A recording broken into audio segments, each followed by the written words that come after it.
What up, y'all? How's everybody doing? Hope everybody is well. So we try and get it in tonight, February 24th. Hope everybody is good.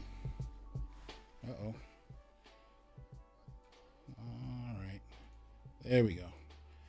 Too many moving parts. What's going on, people? Patah, thank you for becoming a new member. Good looking out, brother.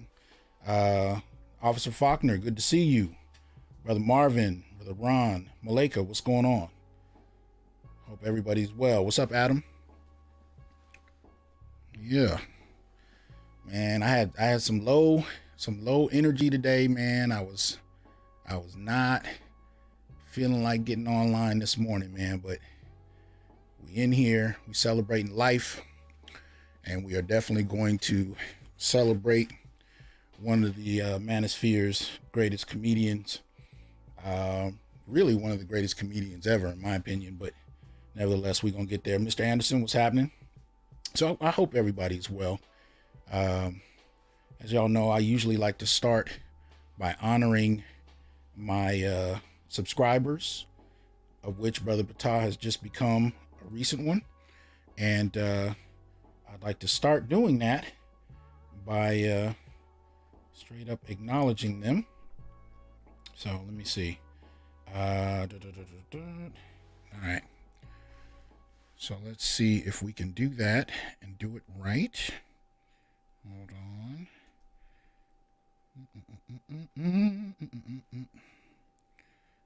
Okay.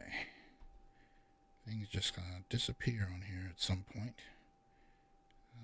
There we go. Here we go.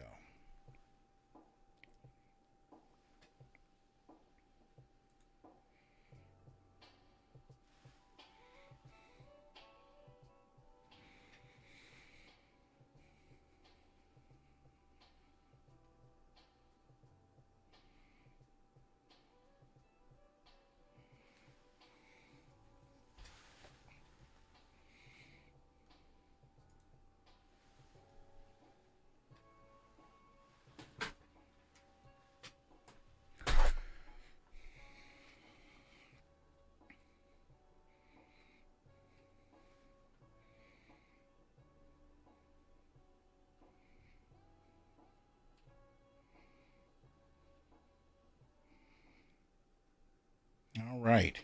So shout out to my subscribers. If you'd like to become one, you'll see how we do it in a quick second. Adam, I had not seen Dr. Curry's segment today, so definitely let me know where I can find it. Put the link in there if you can. But appreciate you telling me about it. Brother Jerome, I agree. Mr. Blue Collar, what's going on? Adrian, Calvin, appreciate that support. Definitely do. Also want to shout out James for the Cash App support. Much appreciated, right? DH, what's going on? But this is the Onyx Report, where we, as Black male justice advocates, uplift Black men and boys using critical analysis. We use data over here, we use arguments, and we provide evidence. So that is how we get down. It's not arguing just for the sake of arguing. It's really pushing an agenda that humanizes Black men and boys, contrary to what seems to be and has been for many a generation now, an ongoing practice of dehumanizing Black males. So that's what we do over here. We got 53 in here, so please like, share, and subscribe if you would. Let's see, let's get it. Uh-oh. Having a bit of a technical issue, man. This has been happening all week, man. It's a little frustrating because OBS is playing games, so bear with me for a moment. I thought I finally had this straightened out, and then turn around and come to find that we don't. So, man, I'm actually gonna have to.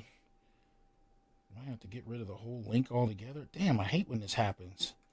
It's like something in OBS just wants to completely ignore the camera, and I actually have to create a whole new camera link and resize it and all of that. And this has been happening in my classes. So if anybody has any tips on how to do it and how to do it differently, please let me know, because this mess is getting to be a bit frustrating, and it keeps happening. You know, it's happening again. I do not get it. Do not get what's going on with it.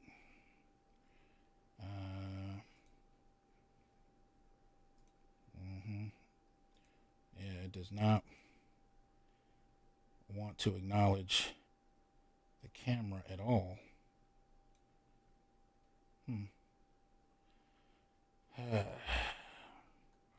So let's see. We know the main one. Okay, cam link with a dash. So let's try to put it in again. There we go. All right. Now she's starting to hum here.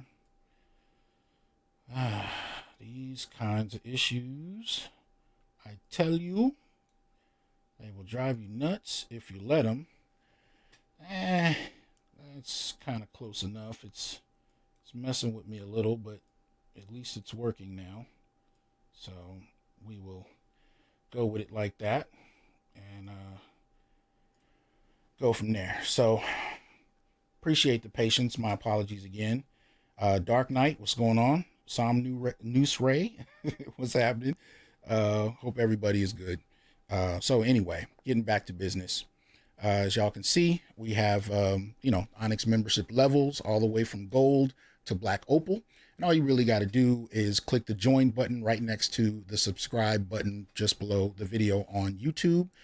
So we are broadcasting today on Facebook and YouTube. But if you want to join, come up on YouTube and knock it out that way. We'd love to have you become a member in said fashion. That would be good. Other than that, make sure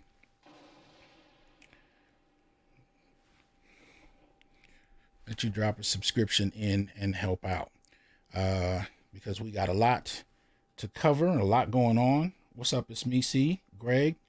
Great Eye. What's up? Red. Good to have you guys in here. Just covering some technical stuff before we get it going. There's all kinds of things jumping off tonight, and a lot of it that we cannot ignore on our way to get to the main subject. So let's see. Wow, this is really, man. All right, let's see if we do it this way then. Yep. Bang. And we're kind of in there. All right. So we'll just have to leave it like that. So this is the kind of thing that goes on when you're a content creator. Those of you who know what it is. You know, basically every time you get on, you have no idea what is going to happen. It is a whole mystery at times. But, again, at the Onyx Report, we celebrate black men. So you know how we do. We got to start out doing that. But with 80 people in here, please make sure you like, share, and subscribe and support the show. All right. Got a lot going on. And I know people are strapped. I know things are difficult. But when you have content creators that are putting stuff out that you like, especially providing you with information, try and help them out. All right. So going into our Sacred Masculine series, we start out with what I'm sure many of you are aware of, with the recent passing of recent passing. I'm tripping. No, didn't mean to scare you. Thanks a lot, Chris. Appreciate that support. No, Sidney Portier hasn't passed. He turned 94. My bad. Just wanted to celebrate the brother because at a critical point, I think his work, I appreciate that support, Michael. His work actually did play a role in establishing, in at least pop mainstream media, some dignity, right? He provided black men with a presence on screen and an upstanding intellectual quality that many didn't understand and couldn't fathom, especially if they never really met brothers like that. So in terms of representation, I shout out Sidney for at least upstanding or making a contribution in regard to the image of an upstanding, intelligent, and strong black male. And so for that, and doing so consistently, I shout him out, and I appreciate that work. All right. So much appreciation to him in regard to that. Let's see. Now, hold on. We are, and I'm telling you, I'm not sure.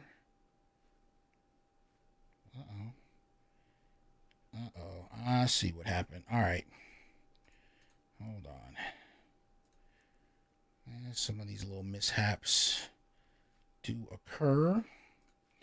As annoying as they are.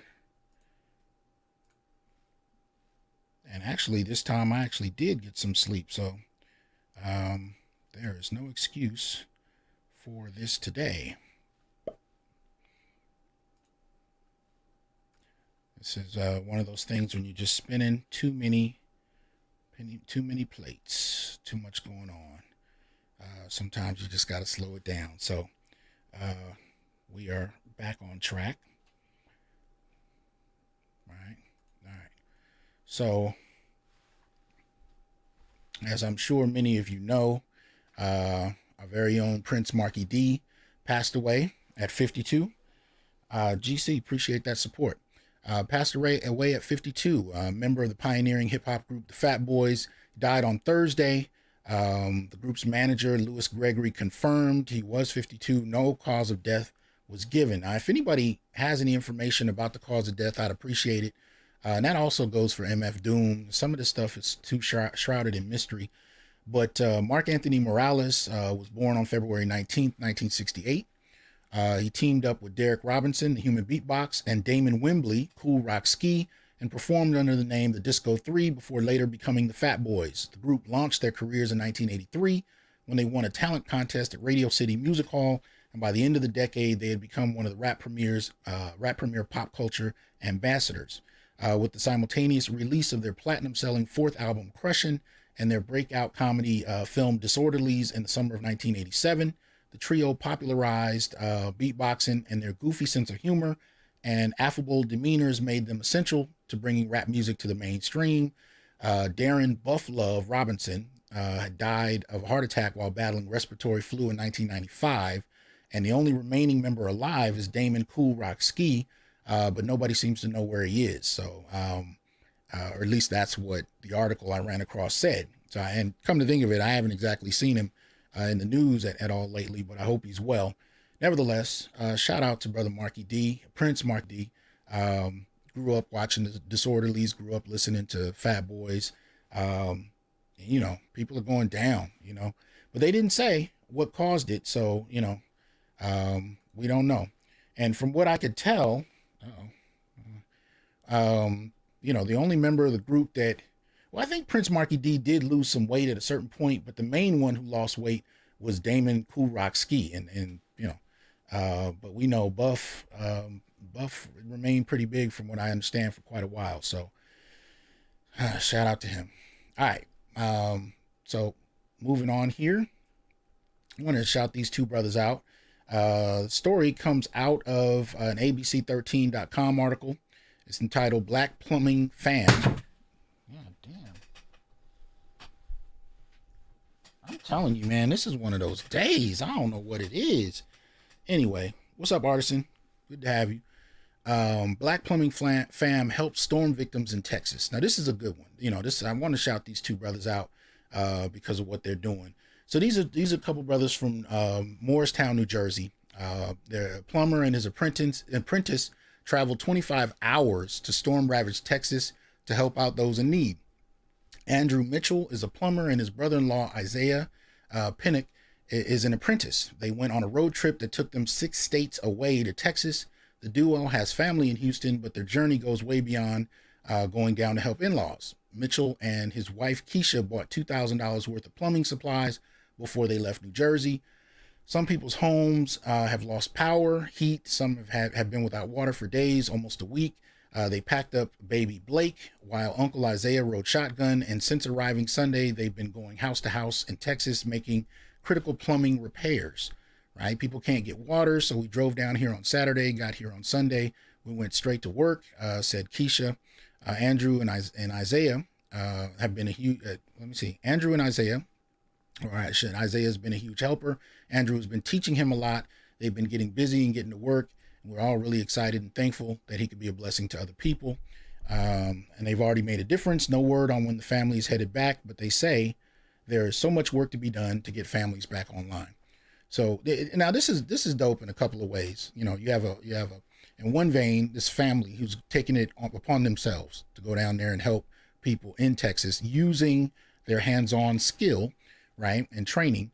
But then you have Andrew actually taking an apprentice and training him on the job while helping other people. That's how it's done.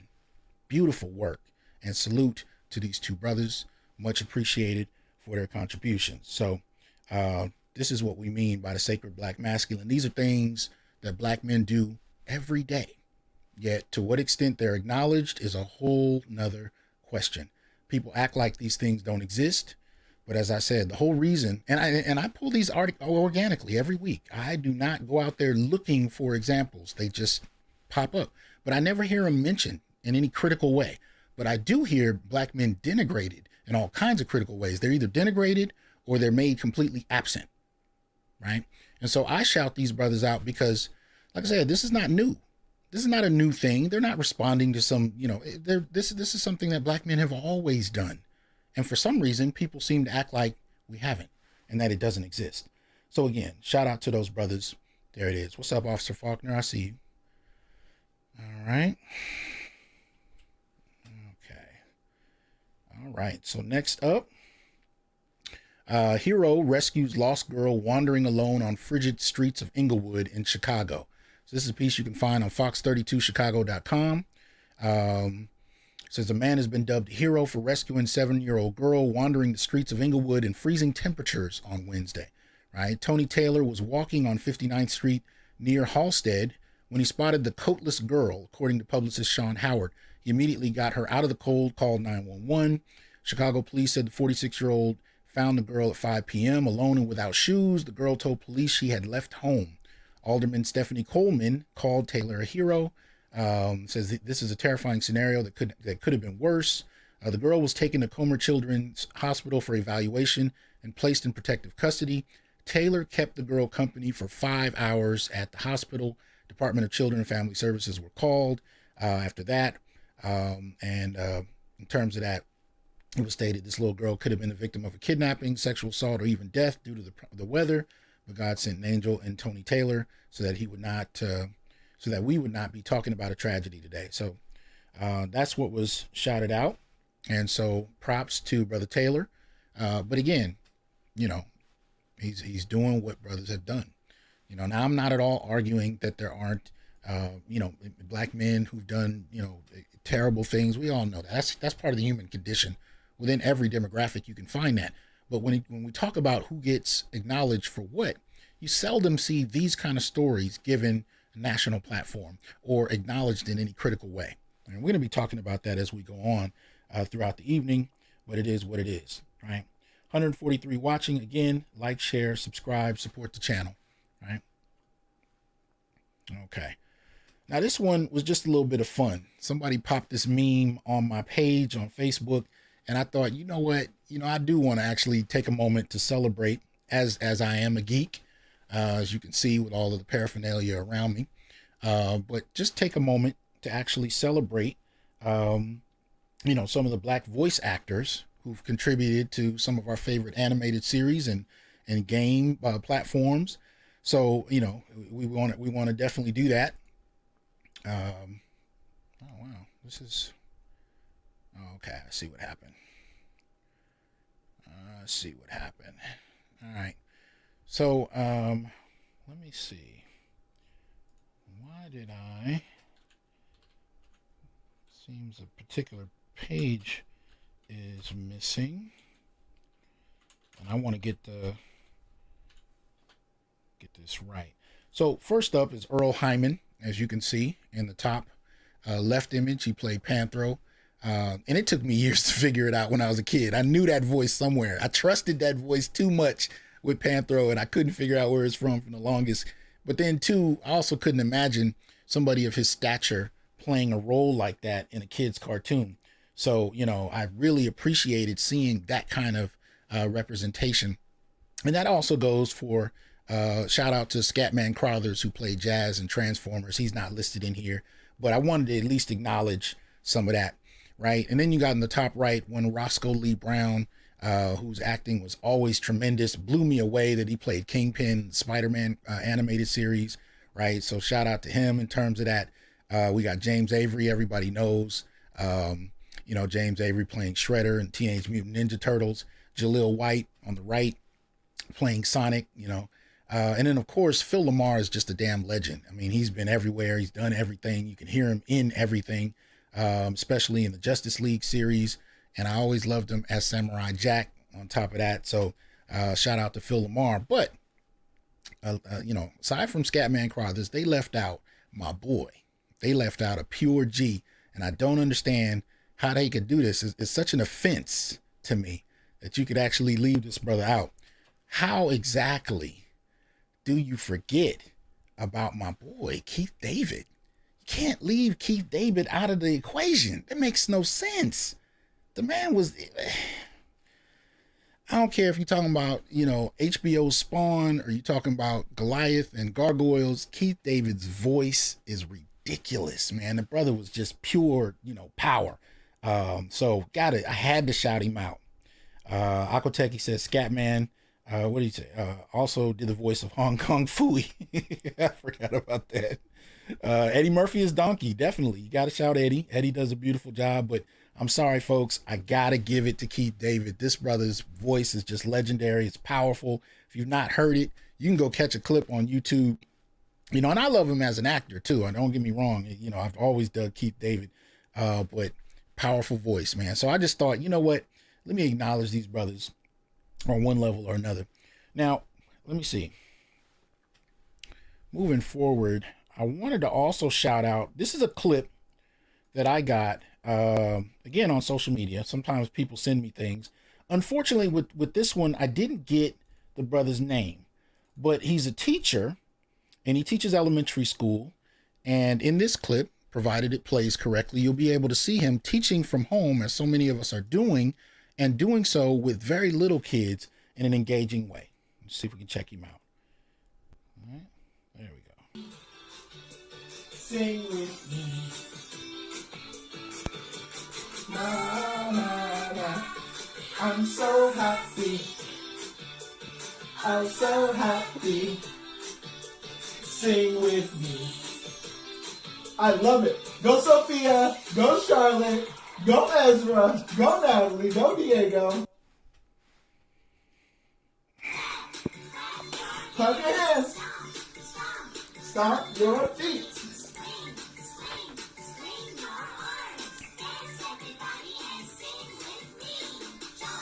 Jump, jump around.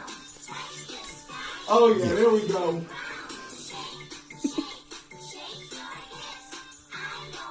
And it goes like this. Sing with me. Nah, nah. I'm so happy. I'm so happy. Yeah. Now, see, this is the thing. There is a measurable increase in the performance, particularly of black boys, when they have black male teachers, especially at younger ages. So don't underestimate the importance of just even that clip, right? To see a black male teacher, we're only about 1 or 2% nationally, to engage, little kids in that way is incredibly important. So I shout him out for a purpose. It's not just about him, even though I appreciate him. It's about shouting out black male teachers across the board who really don't, they're unsung in many respects, and yet have a critical role to play.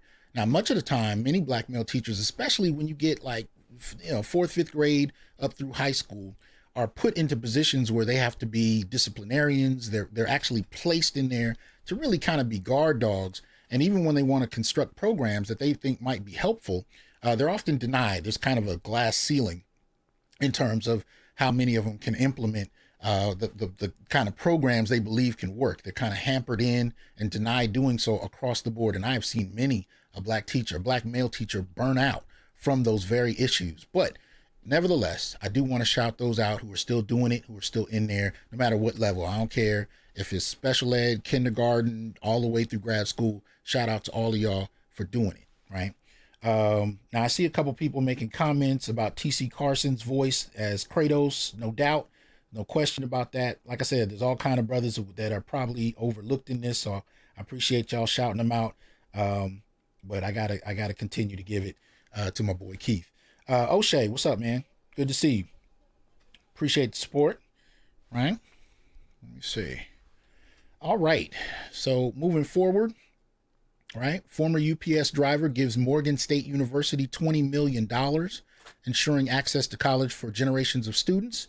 Alumnus Calvin Tyler increases endowment commitment, making it the largest gift received from an HBCU alum, right? This is Baltimore. Morgan State University today announced receipt of a $20 million commitment from alumnus and philanthropist Calvin E. Tyler Jr. and his wife Tina, increased an endowment scholarship fund previously established in the Tyler's name. The monumental gift is the largest private donation from an alumnus in university history, and is believed to be the largest contribution of its kind to any HBCU nationwide from an alum, right? So shout out to Calvin for that work.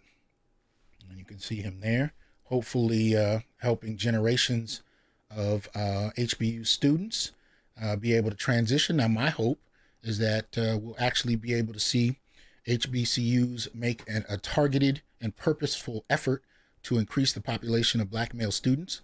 I did a report last year, or we reviewed a report that illustrated that Black males are actually in the minority in far too many HBCUs. So yet again, there's work to be done. And if you have the resources extended by people like Mr. Tyler, why would you not invest in securing the population or the demographic that he himself hails from? So shout out to him. But I hope there's an increased effort in getting brothers there, right? All right. Okay, so moving on. This is an interesting one. I wouldn't recommend the website, pjmedia.com that produced this article. They were very critical of the players, whereas I respect the fact that these brothers did what they did. Nevertheless, Virginia College forfeits basketball game after suspending players for kneeling during the anthem. Bluefield College, a small Baptist liberal arts school nestled in the Appalachian Mountains in Bluefield, Virginia, doesn't seem to be a likely place to make national news, but when players on the men's basketball team took a knee during the playing of the national anthem, appreciate that, officer. Why you messing with my sword of omens, man? I earned that piece. Anyway, the basketball team took a knee during the playing of the national anthem. After being warned several times it was against school policy, school president promptly suspended the players and forfeited a game. Now here, later in the broadcast, we're going to talk a little bit about Black men's contribution to activism. And so I just want you to leave this on the shelf because you don't hear about Black men's contributions anymore. We act like Black men don't, right? There's one type of activism that seems to have taken us, as the standard, but there have been many types for many years. Now we talk about, Kaepernick and whatnot, and that's great. We should. But there are also small acts as well, or should I say acts that are not necessarily in the news on any major platform. I mean, I never heard of PJ Media, and it's not a website that's necessarily friendly to these brothers. And yet this was the only place that I ran across it. Nevertheless, shout out to these brothers. And I again acknowledge that there's an ongoing tradition of Black male activists that tend to go overlooked, right? So shout out to those brothers. Much appreciation to them.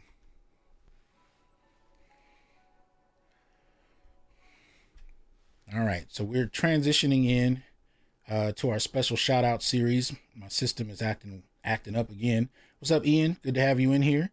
Ahmad says, I can attest. I taught elementary school, had battles with the female teachers and administrators. No doubt. That's exactly what I'm talking about. And I myself had the same kind of issues from Philly to California. I've been there. So it's not just a local or regional thing. All right. So, special shout out here. This is a piece coming from complex.com, and it's entitled Petition Started to Rename New York Street KMD MF Doom, Way and Way. And so KMD MF Doom Way in honor of MF Doom. I don't know if you guys can see it, but right next to, now I had the Captain America shield mainly because I couldn't find a shield for the character from the Truth comic book, which is the Black Captain America. So that's I hold that one in honor of him, not necessarily in honor of Cap. Nevertheless, if you can see right next to it, I'm honoring Doom in my own way. Went ahead and found a Doom mask. You know, I know he took it from Gladiator, but I'm gonna consider it Doom's in honor of the brother. Always loved his music. Appreciate his the way his mind works, both hilarious and different, right? Creatively different at the same time. So, you know, we know Brother Doom passed away at 49, really on Halloween, from what I understand. But we didn't find out about it for another couple months. So this is a gesture that's being made to honor him, right? This was a petition that was launched on Monday to get a street in New York named after him. The committee has requested that the Long Beach City Council consider renaming the block on East Hudson Street between Riverside Boulevard and Long Beach Road, and has already received over 150 signatures. The petition highlights how Long Beach influenced the trajectory of Doom's life and rap career following the death of his brother, DJ Subrock DeMille, in 93. Doom became embroiled in a dispute with his label Elektra 1 year later. These two events caused him to pull back from the spotlight as he battled homelessness. In that time, he called on his youthful experience in Long Beach to reinvent himself as MF Doom, right?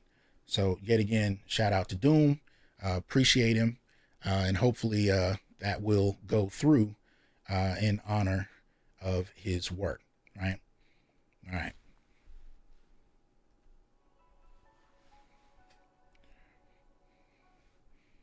All right.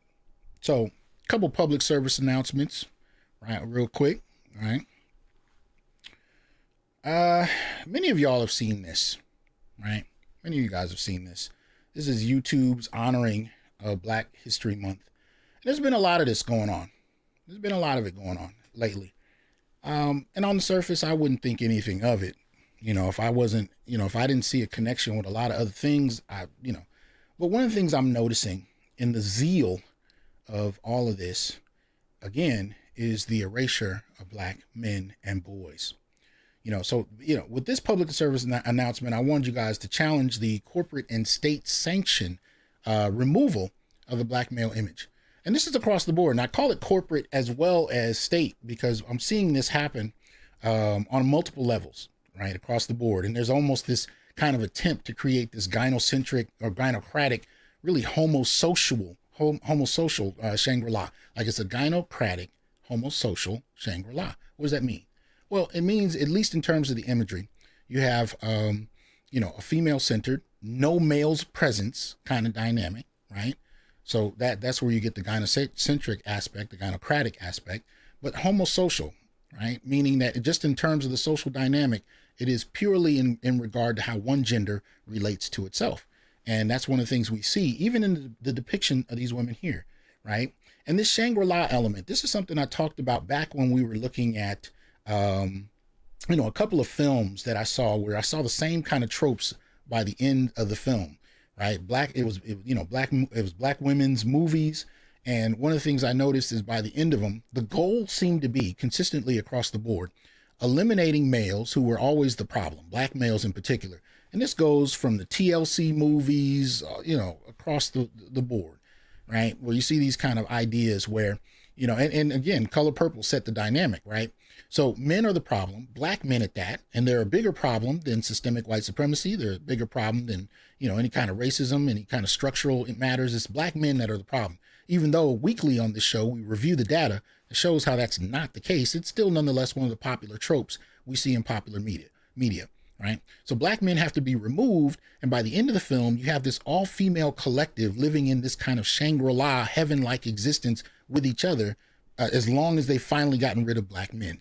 And so there's kind of an element of this when I see these kind of images celebrated across the board in absence of these women's husbands, boyfriends, sons, uncles, grandfathers, you name it, grandchildren, grandsons in particular. We don't exist in this kind of imagery. And I think it has really a detrimental effect over time, coming from so many different contexts, it's ridiculous, right? But this is nonetheless one of the things I see. And again, you know, if I were to limit it to YouTube, I wouldn't care, but it's across the board. I'll give you a completely random example. I grapple with bouts of insomnia from time to time. And I was up last night looking for a shower curtain that I was going to purchase, right? So I'm on Amazon. I'm looking for a shower curtain. And I ran across one of these. I didn't think nothing of it. I was like, all right, whatever. You know, I didn't put in black girl shower curtain. You know, I don't know what. But the interesting thing was I literally ran across 25 in a row of African-American women shower curtains. And I was like, what the hell is going on? So I tried to put in black male, African-American male. I just wanted to see. I'm not necessarily trying to rock nobody on my shower curtain, but I just wanted to see if there was one. The only one I found was one where he's hugging up with a sister. So I was just like, this is interesting. This is an interesting dynamic. Even in terms of something completely irrelevant to the conversation, there's this interesting focus that makes no sense, you know, until you put it into a larger context. So I'm just here to tell you, this erasure is going to have ramifications, and none of us are really thinking about that. And few people even seem to care, but it is going to have ramifications nonetheless, you know, because these are the kind of things that kind of, you know, you see it and you just say, oh, well, that's just, you know, it's just a shower curtain. Then you see it over here. Oh, well, that's just YouTube. Then you see it over here. Oh, that's just about the 20th grant that I've seen. Then you see it over here. Well, that's just that TV show. Now that's just that movie. And so the black girls are hanging over there by themselves, and they're talking about the males. And this is something I get from my son. You know, I come home from school and tell me about the social dynamics between black girls and boys on the campus. And then I'll hear it from a brother I'm talking to that lives in Philly, and another in Texas, and another in Chicago, and another in New York. And it's like, I don't take these things lightly, right? I don't take these things lightly. Appreciate the support, Kay. All right. So these kind of things, I think we got to watch, because I think they're going to end up having a detrimental effect on how we are socialized. They become part of the socialization method. And again, we don't know how to talk about them, because if you single out talking about males, you're inherently a misogynist. And if you single out talking about women, as long as it's celebratory, you're okay. If there's a critique, again, you're a misogynist. But no critical analysis about whether or not there's actually something going on, right? So just to put that on the agenda, but we're going to deal with it. You know me, we're going to deal with more of it because there's more of it to deal with. Now, as we continue, right, looking at the public service announcements, my public service announcement with this has to do with Harvard professor Cornel West denied tenure request, threatens to resign, right? So activist Cornel West is considering a departure from Harvard after being denied a request for tenure. Boston Globe reported that West received a positive 5-year review, but when he submitted a request for tenure, he was rejected. The university offered a pay raise instead. According to West, the school's decision was political and was based on the perceived substance of his work. He said, "What I'm told is it's too risky, it's too fraught, and I'm too controversial. Tenure is at the top of the academic scale, granting a professor access to permanent employment, freedom, and security. To get on the tenure track, you have to move up the ranks and gain support from your peers. It's also important to have a body of established work and accomplishments." Yeah, because he doesn't have that, right? He really doesn't have a body of work. And anyway, so nevertheless, Cornel is dealing with it. And my public service announcement with this is that pattern is equilibrium, right? Pattern is equilibrium. What does that mean? Well, it means that on every level, there's a pattern. There's a structure to how things happen. And one of the things that I've often heard in the last number of years on YouTube is that when you talk about brothers in the academy, especially who are up in the higher levels of accomplishments, tenured, whatever, that they have it easy. You know, the things go well for them. They don't know what struggle is. And there's all kind of problems that I have with that. A number of us have with that, because you realize that there's only about 4,000 or 5,000 black males with tenure across the entire country. But despite that, many took loans to get degrees. It came from nowhere. You know, there's plenty of brothers to listen to about that. Go check out Dr. Ron O'Neill. Go check out Green Gorilla. Listen to their stories. These are not brothers like myself or Dr. Tommy Curry or many others that were born with silver spoons in our mouths. But here's the thing. When you look at somebody like Cornel, you would think that he's not having to deal with this at his level. But pattern is equilibrium basically just means no one escapes the grind. No one escapes the critique. No one escapes the structure or the matrix, if you will. There is no escape. Cornel is dealing with it even at his level, right? Nobody gets off easy. Despite how it may appear, it's not happening like that. So shout out to Cornel. I hope he's able to secure something or at least transition to another point. But like I said, none of these things really come off as easily as people would like. All right.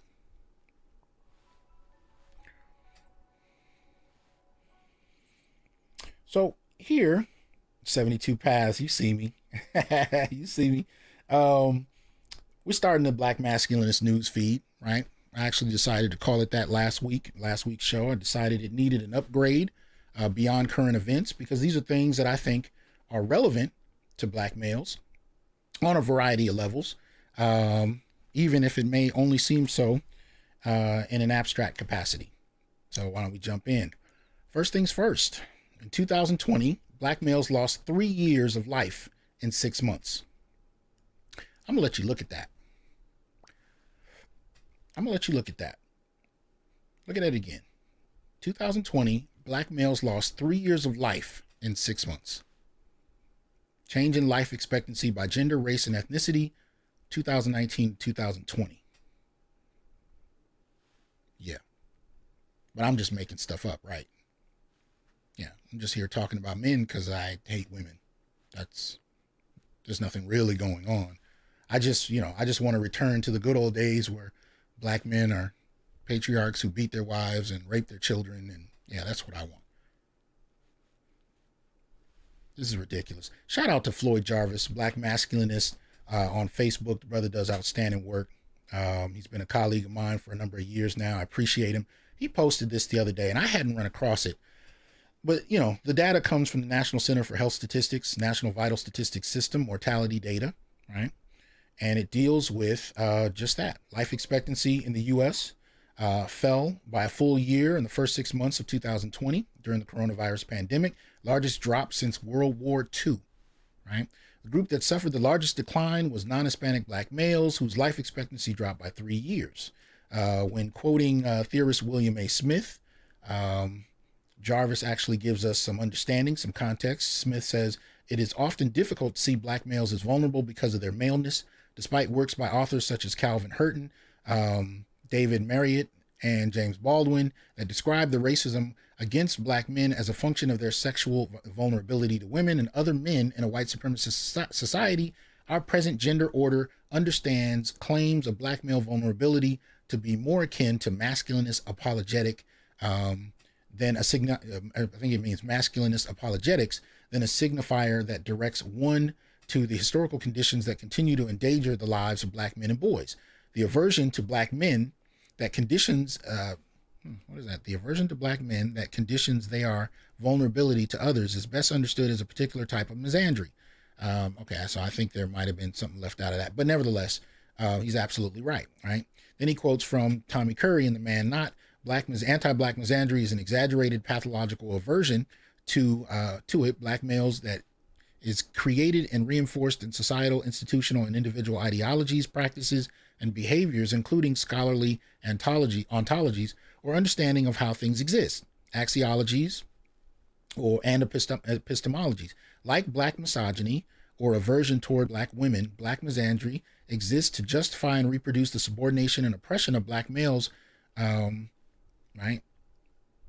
Why I can't commit at least erecting edifices of racial and gender inequality. I think I know what happens. I copied and pasted this from Facebook, and I think there were some errors that didn't go through properly when I pasted it in. Nevertheless, my apologies to Dr. Smith and Dr. Curry. The point engaged here is that there's a direct and targeted assault on Black men, and our obliviousness to it is a statement in and of itself.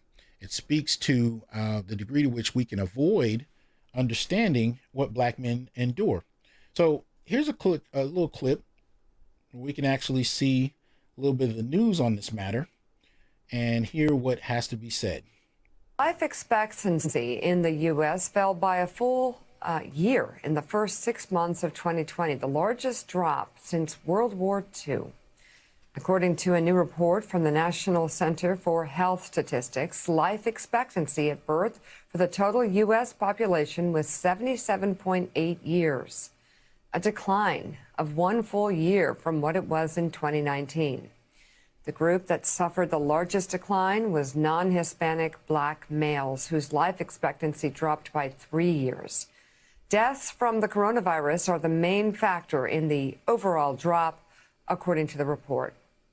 And joining us now, New York City Mayor Bill de Blasio. All right. So I play that just so people don't think I'm making stuff up. You'd be surprised the accusations you get when you advocate for black men and boys. But nevertheless, this is the condition. This is the state we're in, right? We're actually losing in terms of quality of life, losing years on our lives, and yet no real acknowledgement. I know that. So again, you can find stuff in media, especially if you're looking for it, or you have people who are looking for it for you. But how many of us actually heard this in any mass kind of way? And did anybody hear anyone pushing for something to be done about it? I didn't.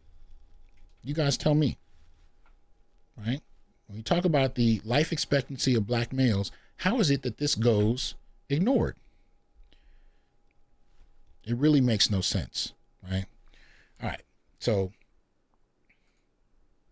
I want you brothers to be careful out there. I know there's all kinds of theories going back and forth. People are arguing about whether or not the virus is even real, if it's just a fake, look, I've met enough people who have either dealt with it themselves or lost family members. And so most particularly the black men, be careful, right? I would rather you live to another day to contemplate whether or not what's real and what isn't, which in a white supremacist society is what it is. You got to kind of do that. But when brothers are dying and losing lives, losing years off their lives, please take it seriously enough to be careful. And if nobody else is telling you I am, I want you to survive the encounter, right? And I'm specifically talking about this damn pandemic. Survive it, please. All right. This one actually came, you can find this one on WashingtonPost.com, right? No officers indicted in the death of Daniel Prude, a black man pinned and hooded during a mental crisis. Some of you may have seen this from last year. This was on police body cam. Right? Police officers will not face charges in the death of Daniel Prude, a black man pinned to the ground last year while handcuffed, hooded, and in the throes of a mental health crisis. Announcing Tuesday night that a grand jury declined to indict, New York Attorney General Letitia James said she was disappointed in the outcome, right? She was disappointed in the outcome.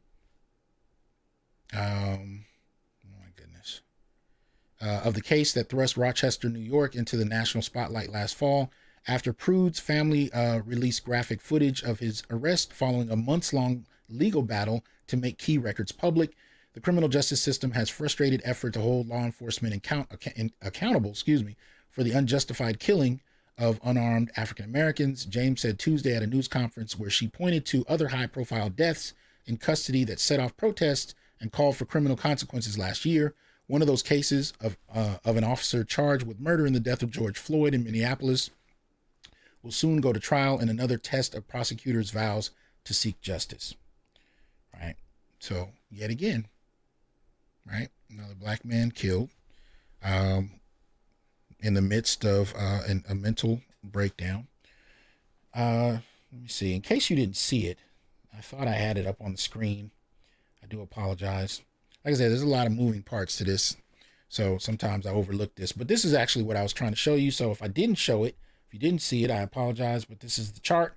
You can copy the screen. If you haven't seen it, you can definitely also go to, well, this was off a Facebook post, but you can actually check with the National Center for Health Statistics to get this information. But I wanted you to see the chart on the life expectancy shift and, screenshot it, look at it more in depth. So I apologize if I didn't show that. a moment ago while I was going through that case. I thought it was on the screen. Anyway, this is Letitia James, right? And look into that case yourself. She actually says history has unfortunately repeated itself again in the case of Daniel Prude. She said denouncing a system that at its core is broken, right? So that's her particular quote. Yeah. All right. You can see the title. It is what it is, right? Whistleblowers, flawed software held hundreds of prisoners past release dates.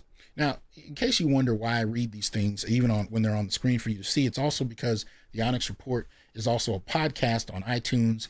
So I want to be able to make sure that people who are joining in via the podcast can understand what's happening, even though they can't see it. And sometimes every first and third Wednesday of the month, we also broadcast on innerlightradio.com. So just as a habit, I read through these things so that everybody's on the same page, especially if you yourself are doing several different things while you have me on in the background. I want you to be able to keep up. So whistleblowers at the Arizona Department of Corrections say that hundreds of incarcerated people are being held past their release dates because the prison management software simply doesn't work right. Get that. The ADC spent over $24 million on software called the Arizona Correctional Information System, ACIS, which it deployed in November 2019, despite multiple known bugs and problems, whistleblowers came forward and stated. Specifically, hundreds of inmates are owed shortened prison sentences, but ACIS, which has experienced more than 14,000 bugs, has no way to track or account for them, meaning flawed software and the ADC officials who insisted on using it despite its problems are solely responsible for keeping people in prison longer than they're supposed to, right? In June 2019, Arizona enacted SB 1310, a bill that allowed inmates from drug convictions to shave up to 30% off their time, off their sentence, if they completed programs that help inmates get their GED or train for a job. But ACIS can't handle SB 1310 calculations, the whistleblower said, and their bosses were well aware of the problem. That means the inmates who were either eligible or even already completed the SB 1310 programs still ended up serving their entire original sentences. It's not clear how many more incarcerated people were eligible for early release, but slipped through the cracks. ADC staff identified 773 inmates after running the numbers by hand, but estimated there are hundreds more that they haven't found yet. Even then, ACIS can't retroactively take time off their sentences, and the only people getting help in the first place are the squeaky wheels or those who have friends or family advocating for them. We can't find people to get them into the programs, and after they complete the programs, we still can't get them out the door, a whistleblower said. These people are literally trapped. Now, appreciate the support, January man. So the question I ask is, where I'm coming from, how many of these are black males, right? How many black males do you have in here who are supposed to be getting out of prison, who've done their time, you know what I mean, who've conformed as far as behavior, who've worked extra programs to get time taken off, and they're literally still sitting in a cell, especially in the midst of a pandemic, right? How many even care, right, in terms of what these brothers are dealing with? So just to put that on your radar, because these are the things that affect black males. It is what it is. But unfortunately, people are more concerned. And usually what that generally means when they push for a program that costs, millions, 24 million to be exact, somebody's getting a kickback. Somebody's getting paid on the other end. Even in terms of investing in stocks. I've seen this happen. I used to work in Compton in the early, in the late 1990s when they were in receivership. And we found out that there were some high-level administrators that were doing some things that were highly problematic, but they were getting a stock kickback to implement programs that didn't necessarily benefit the kids in the school system of the city, but nonetheless, padded some people's pockets. So this kind of stuff happens. And it's not limited by any way to one city. So when I see 24 million on software that doesn't work, somebody's getting paid. And it isn't just the company putting forth the software, right? Especially if it's having these kind of effects. Right. So definitely be outspoken, especially if you have family members that may be caught up in this, and examine where you are if something similar may be happening. All right, so this one here, I'm not going to spend a lot of time on because they actually only cover it for one sentence anyway, and this is 2019. But it deals with Black Panther leader Fred Hampton, and they basically make they kind of show you with this image here that his grave is defaced on a regular basis with gunfire, right? So if you're not familiar, recently the film Judas and the Black Messiah came out. We talked a little bit about it last week, honoring Fred Hampton, head of the Chicago Black Panther Party. And he was killed along with Mark Clark in December 1969 in a bloody pre-dawn police raid on his apartment. Hunted by police in a deadly raid, Hampton remains a target for those opposed to his Black Panther advocacy. Hampton's tombstone is bullet-riddled by unknown vandals, and apparently this happens consistently. It's not just a one-time event, from what I'm understanding. But we know that Hampton was targeted by the FBI COINTELPRO program, where you had Hoover making it a point to continually harass he and others like him, many of whom Hoover feared would become some type of Black Messiah to bring people together. Now, Hampton was, of course, in line for that, because he was actually bringing people together in Chicago. And this was a 21-year-old brother who was well past his years, had an old soul and a wisdom to him and a drive for activism. And he very well would have had a national impact, right? So he died far too young, and we didn't get a chance to see what he would have done, but I have no doubt it would have been widely impactful. Nevertheless, he and many others were either killed, were chased out of the country, were locked up indefinitely. Just wanted to point out, this is continuing. This is not just limited to brothers who are alive. Even in death, they are continually dishonored, right? So just to put that on your mind, the hatred, particularly of outspoken Black men who choose to lead, continues in death. It's not limited to just life, right? The hatred is deep. All right, so this is a story entitled "The Sexual Assault Against Boys is a Crisis." Right, and you can find this one on WashingtonPost.com as well. Right, and the author of the piece you can see listed there, one Emma Brown, who I think is a single mother, but I don't know. She's a little vague on that. But nevertheless, Xavier Brothers, appreciate that support. Exactly. That's exactly what I'm trying to do. I'm glad you guys are, can identify it. All right. So nevertheless, she starts this article by talking about, she says, "I'm strong and fearless" is something she teaches her 2-year-old daughter, as her daughter hesitates to play on the playground, is afraid to get involved and engage some of the activities. But then she says, "I had no such pithy motto for my son.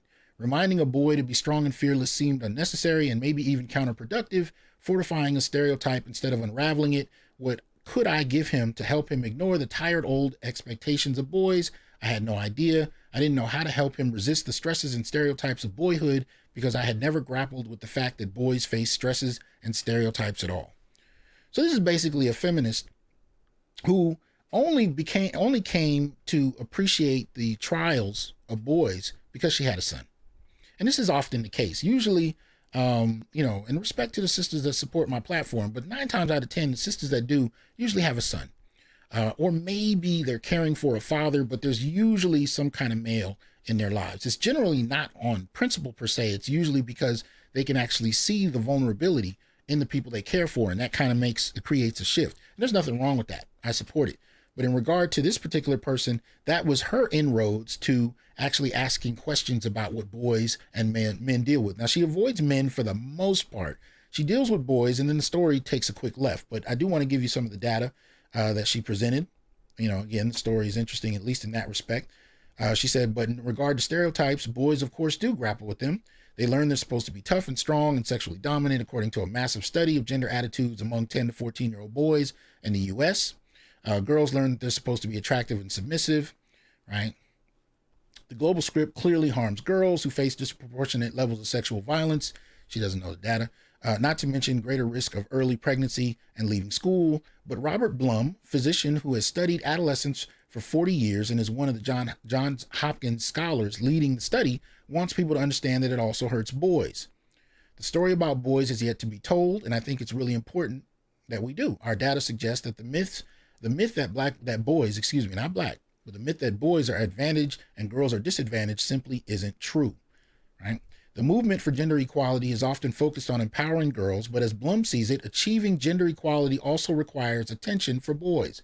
They too need to know they are not circumscribed by ideas about who and how they should be. Okay. Boys are more likely than girls to die in their second decade of life, and they use more alcohol and tobacco, habits that erode their health as they age, Blum said. But even more troubling, Blum's team found that boys suffered higher levels of physical violence, neglect, and sexual abuse by adults than girls. And the more a boy was victimized, the more likely he was to do violence to others. Those findings should serve as a gut punch. We can't solve the problem of violence against girls and women without also addressing the violence against men and boys, and we won't succeed in teaching our sons to care for other people's bodies until we learn to care for theirs. Many boys are molested by adults, that's true, but there are strong signs that children are even more likely to be sexually abused or sexually assaulted by other children. In one study, 13,000 children aged 17 and younger, 3/4 of the boys who reported being sexually victimized said the person who violated them was another child, and a little more than half of those assaults, the violator was a girl, right? Most boys who had been assaulted had never told an adult. 2015, a national survey by the Center for Disease Control and Prevention found that nearly 4 million men had been victims of sexual violence just in the previous year. More than 2 million of those men were subjected to unwanted sexual contact, and more than 800,000 said they were made to penetrate another person, an awkward term that doesn't show up much in the media or in public debate. It means that a man was either too inebriated to consent or was coerced by or threatened into sex, right? Now, there's two parts of what I read that I want you to fixate on for a moment, right? The first one, hold on, where did I put it? I just read it over. All right, so the first one is Blum's team found that boys suffered higher levels of physical violence, neglect, and sexual abuse by adults than girls. I want you to remember that, right? Suffered higher levels of physical violence, neglect, and sexual abuse by adults than girls. More physical violence than girls, right? The second one, right, should have highlighted it. Okay. So the second one is, in one study, 13,000 children aged 17 and younger, 3/4 of boys who had reportedly been sexually victimized said the person who violated them was another child, and half of those assaults, and a little more than half, the violator was a girl. Now, the reason I highlight those two things is this is a very long article, very long, and there's a lot of good data in it. The majority of the article, however, she does this shift, right, maybe a third the way through, and spends the majority of the time talking about boys assaulting other boys, which there's nothing wrong with. I appreciate the use of the data, the sharing of the stories, but she fixates on it. Right? And she's talking in particular about instances of what was called brooming, right? Where you have boys who are anally violating other boys with broomsticks, usually as a hazing gesture, right? And she talks about it from high school to college, and she talks about the way the boys experience that. And it is important. Not taking that away. We do have to understand that anything and anyone that violates boys, even when it's other boys, whether it's adults, male, female, it needs attention, especially with boys, because it gets ignored. But my issue was how much time she spent talking about that. And these two instances that I just quoted, where she talks about the abuse that boys experience to a greater degree than girls, and the violation of boys, younger boys, by younger girls, those completely got sidestepped. She mentioned them and kept it pushing and spent the majority of the time talking about how boys violate boys. Now, coming from a feminist standpoint, it's kind of easy to understand why she would do that, because it fits easily within her paradigm. Girls and women fundamentally are victims. They're not aggressors to any great extent. So it's interesting that when she's forcibly introduced to the data, and when I say forced, it's mainly because she has a son she cares about, so she can't dismiss it or walk away from it because she loves her son. So she's kind of forcibly introduced to this data because of her desire to protect her son. She sees it, but then quickly shifts her focus to where boys are violating boys. I see this happen all the time, even in my classroom, right? Because there's a kind of, you got these set of beliefs where women are essentially victims and only victims, and men and boys are essentially aggressors.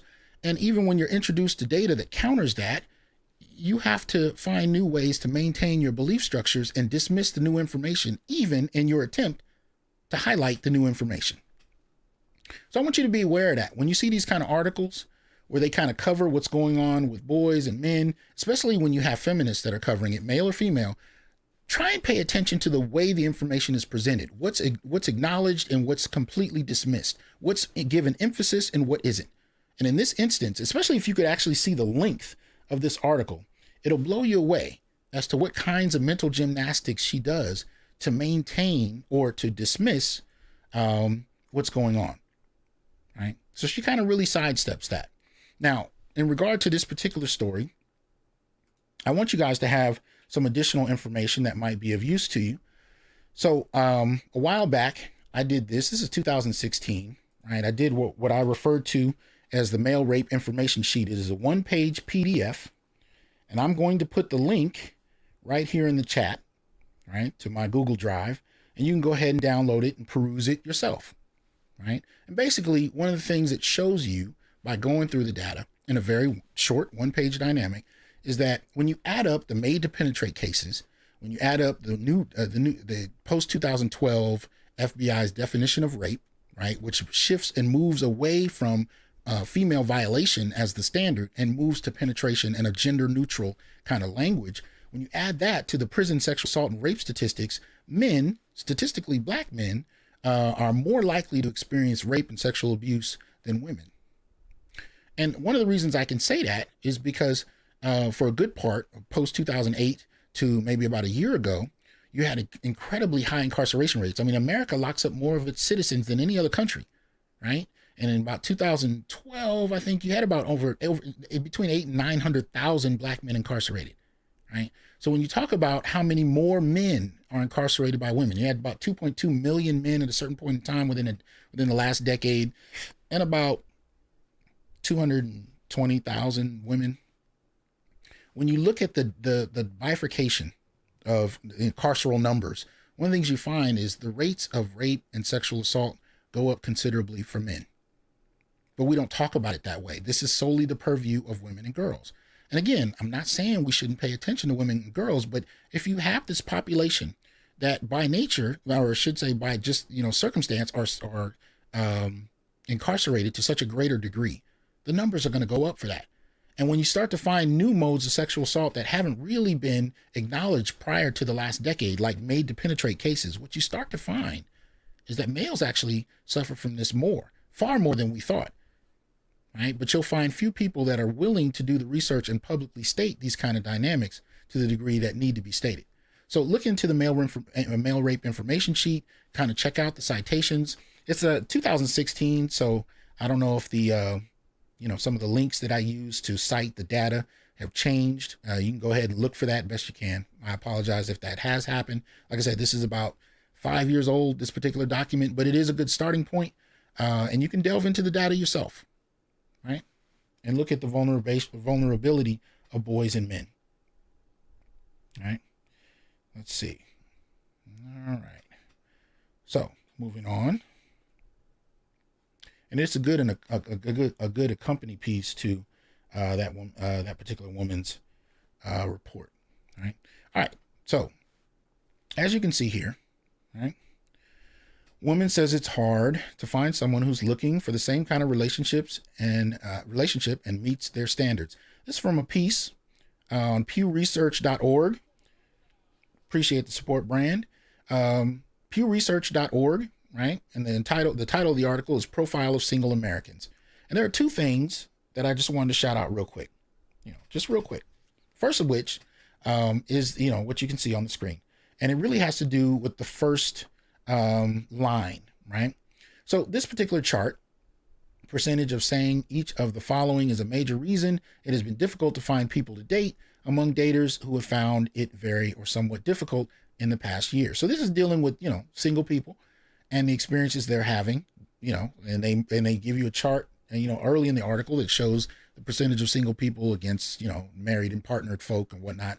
But in the single category, as you can see, it says, the first one we see is hard to find someone who meets their expectations. Look at the numbers. Look at the numbers. Men 35, right? Percentage. Women 56.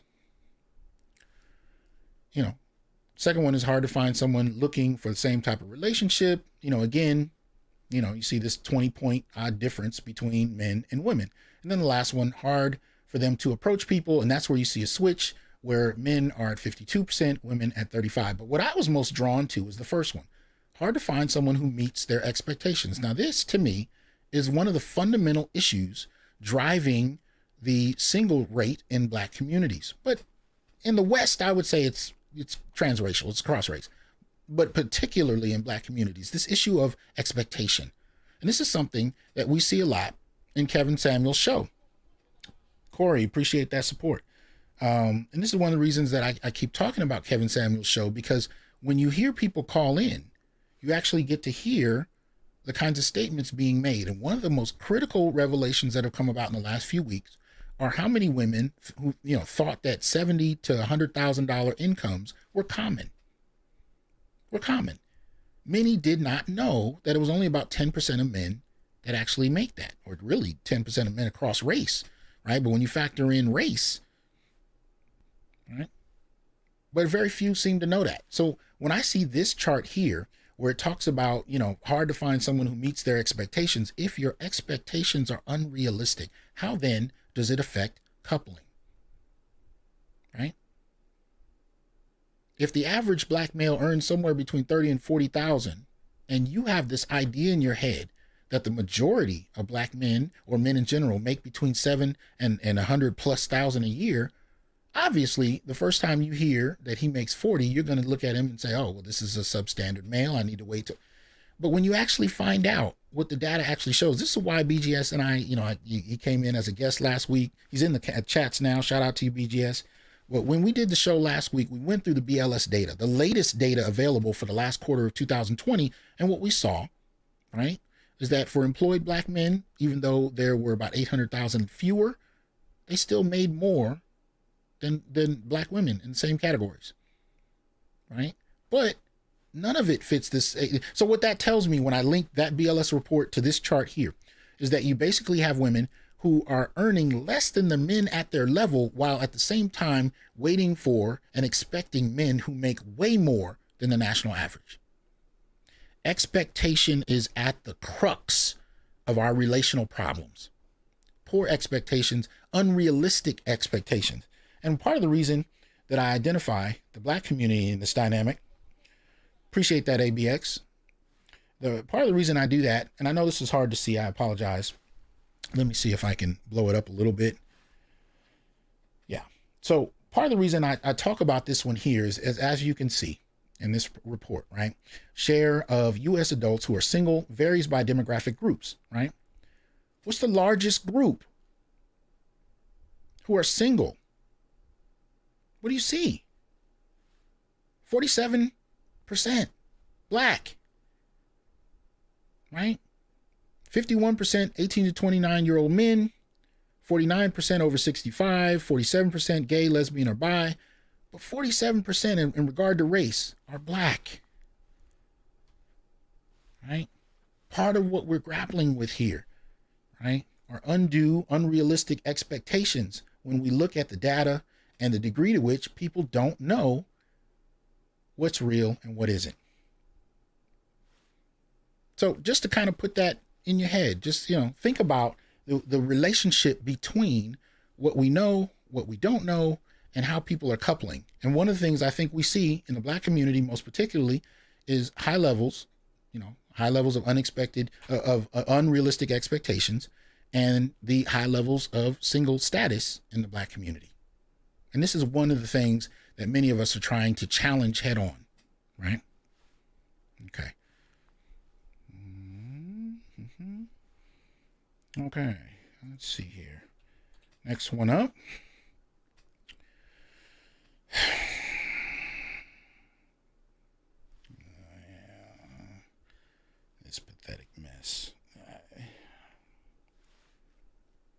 I really, man. Anyway, so as many of you know, Megan Thee Stallion and Representative Maxine Waters got together and had a damn discussion, right? And this was at the request of Maxine Waters, right? And it became, you know, kind of Voltron Power Woman connection, celebration of Megan's song WAP. And this was supposed to be argued to be an audacious gesture. You can find this on TMZ.com, but you can also find a longer kind of report done on Harper'sBazaar.com, where they talked about misogynoir, right? Saying no, and the genius of WAP. The genius. Jesus Christ. Anyway, in terms of the Harper's Bazaar article, it says it's no wonder then that Representative Waters reached out to Megan after her op-ed to say, we need your voice in this fight. Megan's public image, with her frank and funny talk about sex, bodies, and desire, and her slick, alluring outfits, can seem a product of our current moment. But she's working in a much older tradition. It's the tradition of the jazz singer, the blues woman, the wayward girl, those black women who took the parts of life they were told were unspeakable, the pleasure they felt, and owned their own bodies and turned it into a vibrant, original art form. In her ode to the possibilities found in willful women, wayward lives, beautiful experiments, Saida Hartman wrote, waywardness is an ongoing exploration of what might be. It is an improvisation with the terms of social existence. When the terms have already been dictated, when there is little room to breathe, it is the untiring practice of trying to live when you were never meant to survive. Or, as Meg herself has put it, I'm a problem nobody's solving. It says, and this came from Megan, when women choose to capitalize on our sexuality to regain our own power, we are vilified and disrespected. Now, they didn't do this conversation, right? And the article transcribes some of the conversations. And at a particular point, Megan says, I was raised by women. I had my mother, my grandmother, my great-grandmother, and my aunt. Growing up, they always taught me you can do whatever you want to do, be whoever you want to be, as long as you're a woman who knows at the end of the day, you don't have to depend on anybody else. Get out of here, get out here in the world and make it yours. Now that I'm in a position where I felt like I have to give back to my community, my women, I want everybody to feel the way that I feel growing up. So there's a couple of tropes in here that I read for a purpose, right? That I'm trying to point out here. One, I've talked in the past about what I call the gynopotestal family. And basically what that refers to is in this gynocracy that we have in the black community, this female-led community where men somehow get all the critique, but in every measurable manner, it's actually women that are running the majority of the community in terms of the major institutions, right? And so we have this kind of framework where in the last 50 years, most especially, black men have been targeted for underdevelopment. Appreciate that, King. I don't want to mess up your first name. Very appreciate the generous donation. Thank you. But in this gynocracy, where black men have been targeted in ways that women haven't, right? In regard to employment, in regard to, incarceration, in regard to, even having a home to live in, right? What we found is an access for black women, right? Lower level black women had an access to welfare, despite the man in the house rule that prevented men from being present. And even though, and I read this in an earlier report, and one I have coming out on the Institute for Black Male Studies site that I'll be able to be sharing with you shortly. So keep watching my page. I have a video coming out called basically the 11 policies that broke up the American black family. So keep an eye out for that. You're going to like it. Anyway, so when we look at, lower level black women were able to have welfare that men couldn't get. And even after those policies were formally denounced, the practice of denying men is still happening, right? So on the lower levels, you have this bifurcated gender access to welfare. On the middle level, middle class level, you had this access to higher education, right? And we know that from 1976 to now, black men only have half the degrees black women do. Now, that doesn't qualify for STEM jobs. Black men are still going into STEM, but the very numbers of black men going in are less. The degree to which black men are, even as early as kindergarten, shifted often to special ed, we ignore. The fact that only about 10% of the black boys are literate by the 8th grade, we ignore. So we celebrate our women and girls having this access. We ignore the denunciation, the exclusion of black males, and then anyone who calls it out is dismissed as a sexist, right? And then from there, when I talk about this gynoprotestal framework, what I'm saying is when you have that kind of multi-generational institutional response to the black community where girls and women have stable access, boys and men are ignored, you end up with families that look like Megan's. What did she say? She said, I was raised by women. I had my mother, my grandmother, my great-grandmother, my aunt. Even on the dating scene, I will run into women who literally live, grown women in their 40s, who live with their mothers, have daughters, have a grandmother that lives down the street or maybe in the back room. They are families of women with no male present, multi-generationally, right? How then are those women socialized to see men? Even if they have sons, I'll tell you how. I literally know people who have sons who are sleeping in the goddamn park, sons who are homeless, and yet these very educated women will be setting up organizations for Black Girls Rock. And I'm not joking. I'm not playing. Educated women with secure incomes, right, who are doing their thing, will have sons who are addicts, who are homeless, and they will literally create programs for girls, some of whom don't even have girls. They don't even have daughters, but they go out of their way to advocate for women and girls, despite the men and the boys in their own families who are failing with no support. This is the dynamic that we're at right now, where you've been socialized to see women achieving and accomplishing and to not see males at all.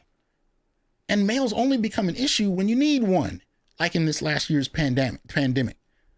But the problem we have is by the time you need one, you don't even know how to talk to one. I'm not talking about just superficially, somebody you see at work. No, but how to actually engage it. We don't have it. Because for the most part, black men have been made invisible, even when they're standing right in front of you, right? So when I listen to this conversation between her and Maxine Waters, and they're celebrating this WAP dynamic, and they're celebrating the strength and power of women and multi-generational, for you to celebrate this, knowing full well what actually had to happen to your men for you to see the women you grew up with, and you have no word to say about it. I'm not even going to get into the Tory Lanez crap, but there's been so much difficulty with that in terms of what actually happened, what didn't, and how she was able to profit off of that to the detriment of black men yet again. It's ridiculous to me. So what I see here is a multi-generational connection between two women who are well known and are celebrating this dynamic to the detriment of their men and viewing it as an accomplishment. But my other question is, when we just looked at the data we did about being single in the black community, right? When we look at that data, my question is, appreciate that, Barry. My question is, how many of these black women actually want this wayward life they're talking about? I mean, I just read that, and I read that on purpose. The Saida Hartman piece on waywardness and this celebration of wayward, strong-willed women. Okay, this is the programming most particularly Generation X got. My generation was the first one that got this hardcore. And we had mothers and grandmothers that really put that in our daughters. They didn't tell boys shit. All they said to boys is your job is to support her. As a young boy, to tell you don't ever hit girls, support her. When you get older, they pretty much tell you to put her on a pedestal and support her. And then the girls, they told, go out and get the world. They didn't mention how these programs and structures were in place for them in ways that weren't for their boys. They didn't mention that at all. She went to college. He was in and out of jail. Their brother and sister around the same age. Nobody talked about why, what the differences were in their access to society. Nobody talked about that. We just left it alone. And we celebrated the girls. And the girls grew up. Appreciate that, Rick. Appreciate the support. The girls grew up with this, succeed at all costs dynamic, this wayward idea. But one of the things we're finding in the last year is that maybe waywardness is not necessarily lauded by actual women. It's just the way they've been programmed. They've been programmed to appreciate this wayward dynamic, but how many of them really want that life? Again, that's one of the important aspects of Kevin Samuels' show. When the majority of women that call in and say, no, I don't want to work. I don't want to work to pay significant bills. I want a husband who pays those bills. Now, this is interesting, right? Because we're told that as wayward women, they don't want that. The reality is, when you talk about traditionalism versus this waywardness, and I'm just going to call it that for the moment, they want to cherry pick from both. They want the freedom to not have to work, while at the same time, all the accolades for doing so strictly on their terms. Men in that regard simply become the backdrop. Appreciate that, T-Fitness. They become the backdrop. They become these walking ATM machines that you guys hear me talk about in the closing of my show, right? We're expected to finance her dreams, shut up, fit in the image that she wants to create, and play your part. That's what you're supposed to do, right? That's what your job is. I've been told this, even in my own personal life. I had a woman even tell me a few years ago, I want you to buy me a $900,000 house. I want you to support and raise my kids while I go be in the news and do my thing.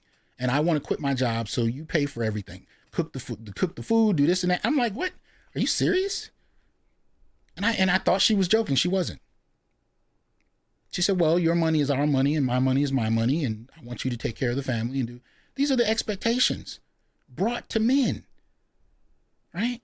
Even men who are on the top 10%, even though many of these women believe that we're 80% of the men. These are the same sets of expectations that are brought because of this kind of conditioning here, right? And when I laughed and asked her, well, let me just ask you, would you even respect a dude who would do all of that? She looked at the ground and she never replied because at the end of the day, she couldn't. But it was what she was trained to ask for and expect. And again, we come back to expectations. If this is what you're trained to expect, even though it's not something you really want, it's not something you would appreciate someone for. As a matter of fact, you would respect him less for doing it. But anybody who can't do it is a valueless man to you. How exactly are we supposed to couple with this kind of conflicting mess? So now we're celebrating a waywardness that I would argue most women really don't want at the end of the day, because waywardness ends up meaning you have no support. And what does Kev say most? You die alone.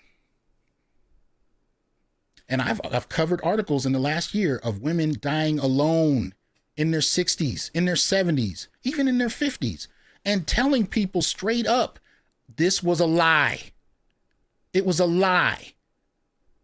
It wasn't true. This feminist fantasy wasn't real. The white women that propagated it got married. It was a lie, and I bought into the lie. I got paid well for a while, and then all of a sudden I got replaced by a younger woman in celebration of womanness, and now I'm broke and taking care of older family members by myself and dying alone. We were sold this waywardness crap. I'll tell you, we really were.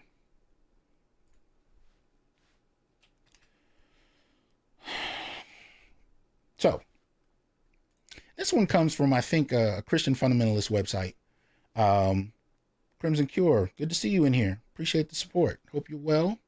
Y'all check out Crimson Cure's channel if you haven't. I'm sure most of you have, because Kendra is on point, right? So appreciate that. This is an article, so the website is prophecynewswatch, right? .com. And the article is titled, Schools Helping Students to Gender Transition Without Parental Knowledge, right? Imagine dropping your son off to school, never knowing that he lives a completely different existence as a girl for 8 hours a day, and everyone knows it but you. And not only do teachers know it, but they go to great lengths to hide it. That's the reality in Madison, Wisconsin, where moms and dads have been furious to find out that not only is the district keeping their children's gender expression a secret, but there's an elaborate scheme in place to keep parents from ever finding out. Most kids can't take an Advil at school without getting their parents' permission, but they can create a whole new identity without anyone calling home.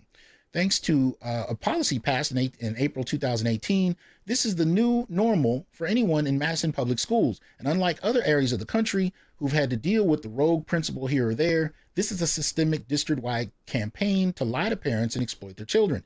Under the district's official policy, a girl or boy of any age can transition to a different gender identity at school completely confidentially. They can go to their teacher, and demand to be called a new name or pronoun, even use a different bathroom without their parents' okay. Even more amazingly, the district is forcing teachers and staff to take the lead in deceiving families. Madison's policy orders them to keep up appearances by using the kids' given names and pronouns whenever their parents are around.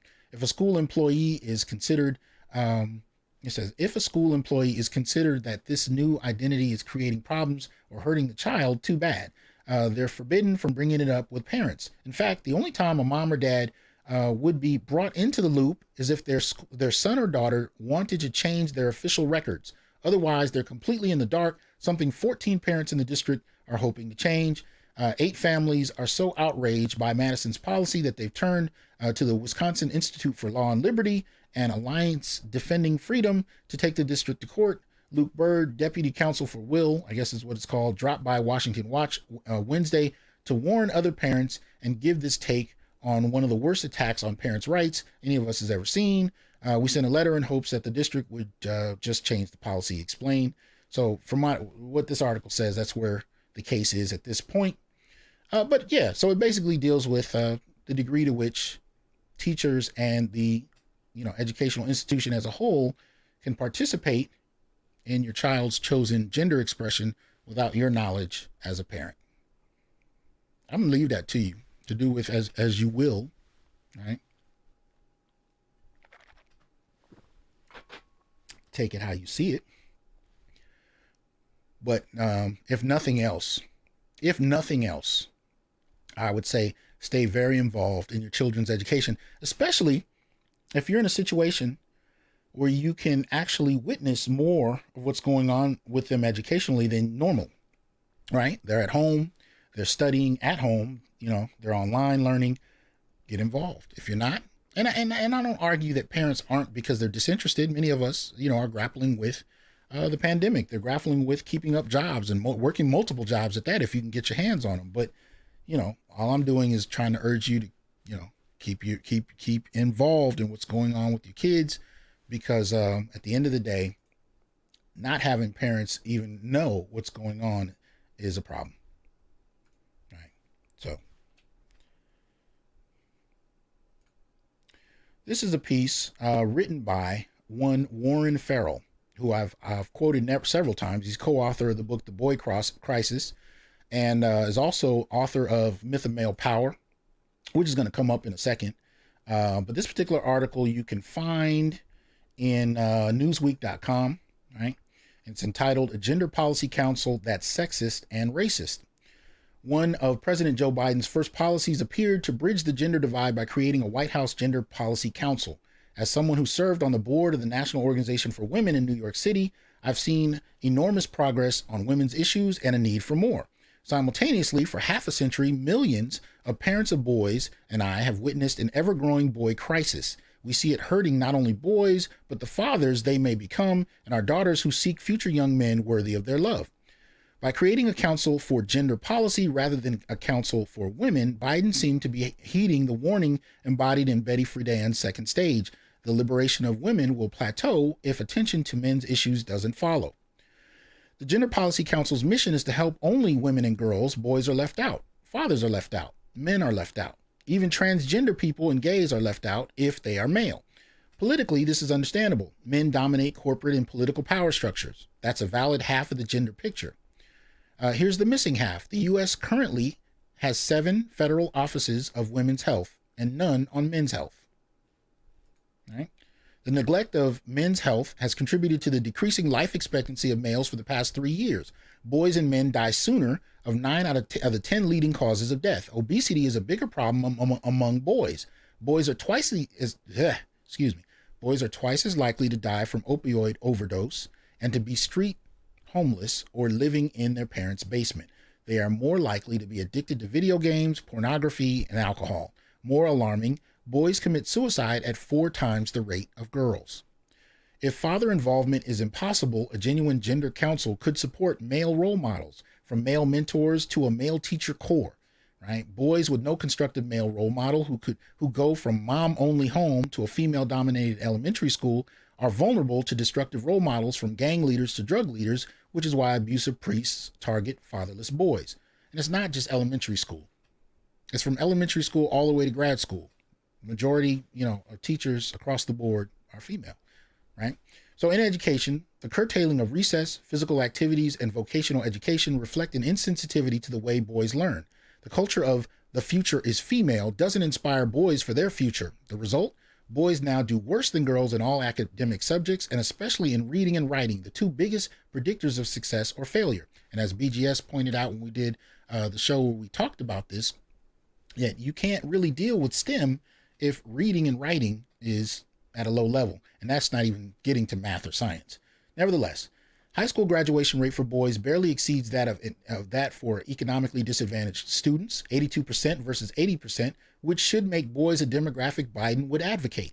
And since Biden cares about unemployment, it is relevant that young male high school dropouts had more than a 20% unemployment rate even before COVID. Part of the Gender Council's stated mission is racial injustice for females only. Yet it is black males who are 24 times more likely than black females to be shot by police. Victims of racial profiling, such as DWB, driving while black, are really DWBM, driving while black male. Black prisoners, unemployed, and homeless are overwhelmingly male. When it comes to racial injustice, the forgotten half of black male is the male. The solution: since the Moynihan Report of 1965, we have known that inner city crime emanated predominantly from the 25% of black males growing up in dad-deprived homes. The percentage is now in excess of 70%. Yeah. This is a piece you need to check out. Again, it's entitled "A Gender Policy Council That's Sexist and Racist," and it is, as you can find it at newsweek.com. Definitely an important piece that needs to be regarded. 313 people watching. Again, like, share, subscribe, support the channel if you will. All the information is on the screen. You can support through Cash App, through Patreon, through PayPal, or through Venmo. You can become a supporter of the channel on Patreon, or you can become a supporter of the Institute for Black Male Studies on Patreon as well. So please make sure that you support as we go along, and hit the like button, please. I'm trying to post videos more often. I'm trying to increase the span of the channel, and trying to get my numbers up. So you clicking the like button would definitely help.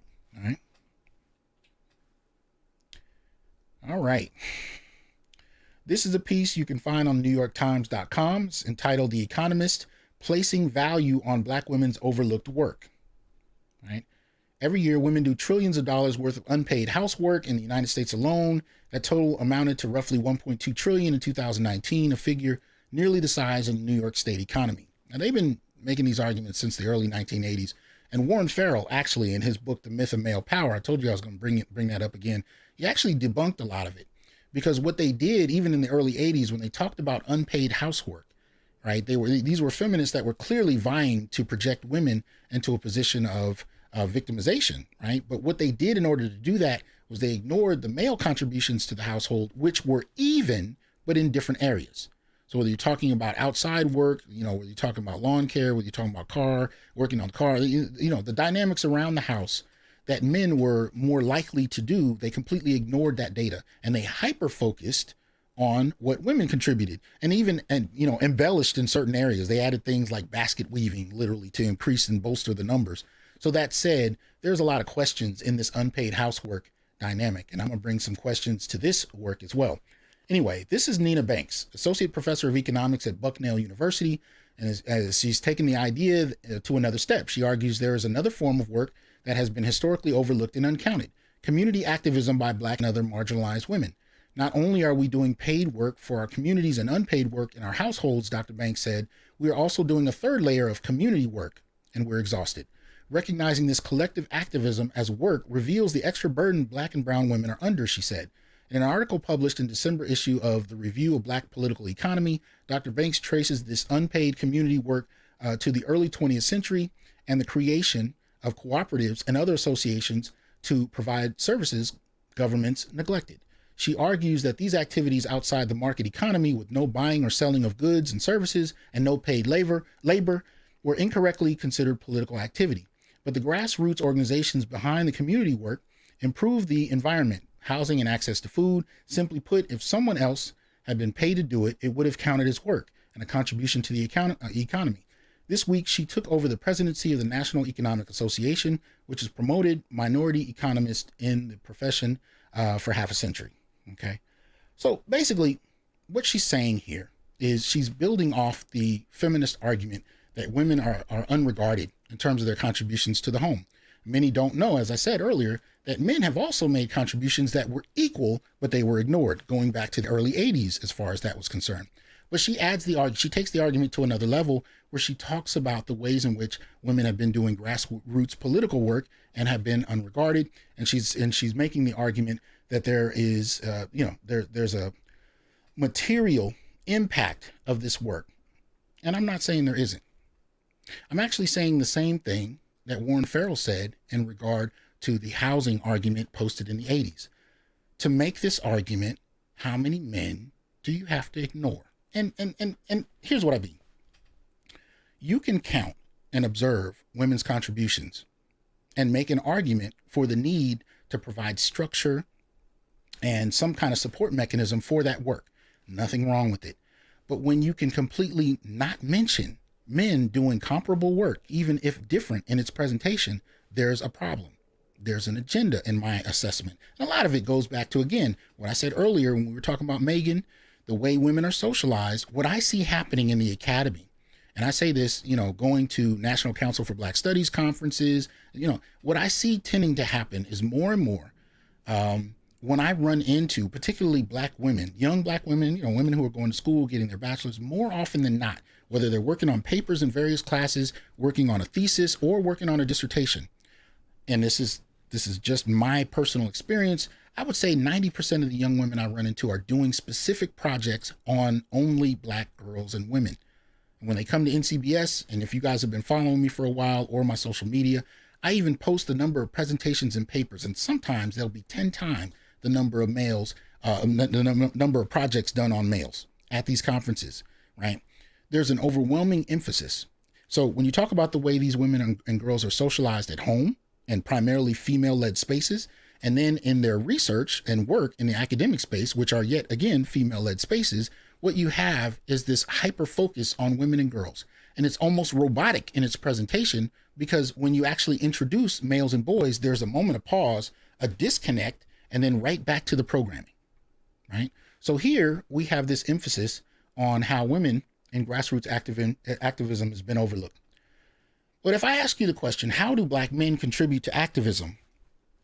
What I often find is people have a difficult time articulating it. And it's not because they don't know, because when I point out the examples, they go like, oh yeah, I've seen it, but it doesn't come to mind because it's not articulated as grassroots work, let alone work that might warrant something similar to what the good professor is trying to push here. So if we're going to talk about unacknowledged contributions to grassroots activism, one of the things I find is that Black men have a unique contribution. And again, it's one we are familiar with. We just don't necessarily count it as such, right? So if we look at, say, where did I put it? Excuse me. All right. So we take it back to Malcolm. If I say Malcolm X, if I say Robert F. Williams, if I say the Deacons for Defense, if I say Huey P. Newton, Bobby Seale, Eldridge Cleaver, what do you think of? Well, one of the things you think of is armed protection. Now, I know brothers who are still doing this work today, and they are unsung, providing protection for Black folk at marches, known or unknown, publicly acknowledged protests or not, right?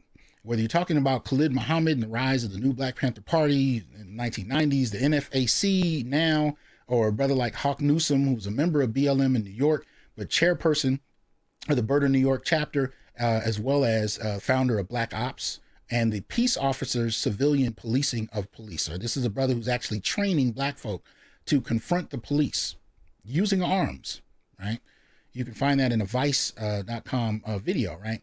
Or you can look at the various various presentations of the Black Panther Party over time. We know there have been a variety of them that have come forward, usually when it comes to protecting Black communities. Let me see. We have, and these kind of positions that many of these men play, these unpaid bodyguard positions, tend to come with an increased risk factor, right? Shout out to BGS, right? When we talk about law enforcement, they're not just working grassroots jobs for nothing. They're working grassroots roles that are unpaid, unacknowledged, and have a higher index in regard to risk. So here you have protest security. You have many brothers that are leading pushes for unions, like in Amazon. You have neighborhood watch patrols, often from the populace. These are often led by men. You have non-profit-led groups and organized organizations, including gangs, believe it or not. If you look at the origins of Black gangs in this country, they didn't start, they didn't start out drug dealing and killing people over blocks. That didn't happen until you had the influx of drugs in the 1970s. What you had happening long before that happened was that gangs were a community's protection. The police and the law enforcement agencies didn't work to protect Black communities. They didn't even acknowledge Black communities. Black males did.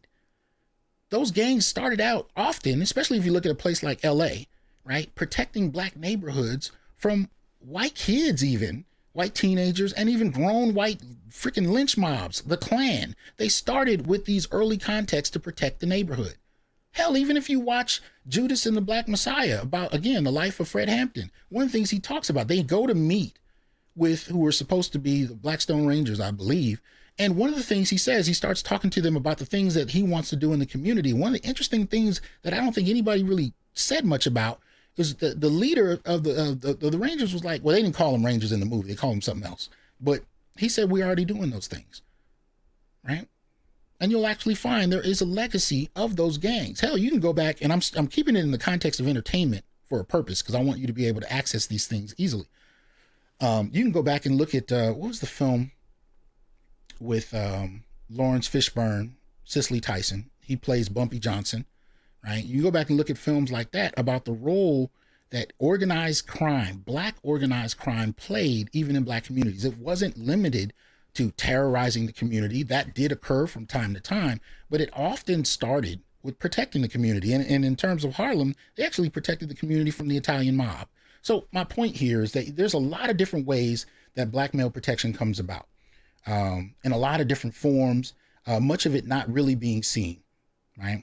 And so they protected the community from all kinds of threats, sometimes from organized mobs, sometimes from cops, like with the Black Panther Party, sometimes from judges and three-letter organizations, right?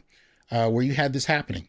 So there was all kinds of help with food, clothing, programs, and this is not something that I'm saying Black women didn't do. What I'm saying is both groups did, and there is a tradition of Black men involved in this that goes ignored and unregarded. Even when you have a push to acknowledge women's unregarded contributions, there's an absolute silence when it comes to men's. Protection is the foundation of it. And thank you, Malika. Hoodlum was the name of the Lawrence Fishburne movie. You can actually see the role that organized crime. Hell, if you look at the damn lottery, it came out of the numbers. The numbers was a system set up by Black folk, by Black, and operationalized by formerly organized crime in the Black community. It gets absorbed into this lottery system we have now. So anyway, there's a legacy that goes unregarded, is all I'm saying. And if we're going to talk about the degree to which Black women's contributions are ignored, I'm just asking the question, are we going to do the same for Black men? Might we find something we didn't expect to find until we ask the question? See, that's what happened when we start to talk about, what's it called? I was talking about it a little earlier. I think it was, let me see. I think we were talking about Oh, the made to penetrate, right? We're talking about rape. We're talking about made to penetrate. Made to penetrate didn't exist until people actually started asking male victims what they were experiencing. And once they found out what they were experiencing, they had to address it. And they had to create a whole new category for what men experience. Again, just like with here, if you're going to talk about the contributions of Black women to grassroots politics, it's not until you actually check with men and see what they're contributing before you can actually find what they're contributing. But as long as you don't, this stays a one-sided dynamic, a one-sided discussion, just like in other areas. Right? In other areas. 2021 Princeton University Summer Program for Black Teen Girls now available online.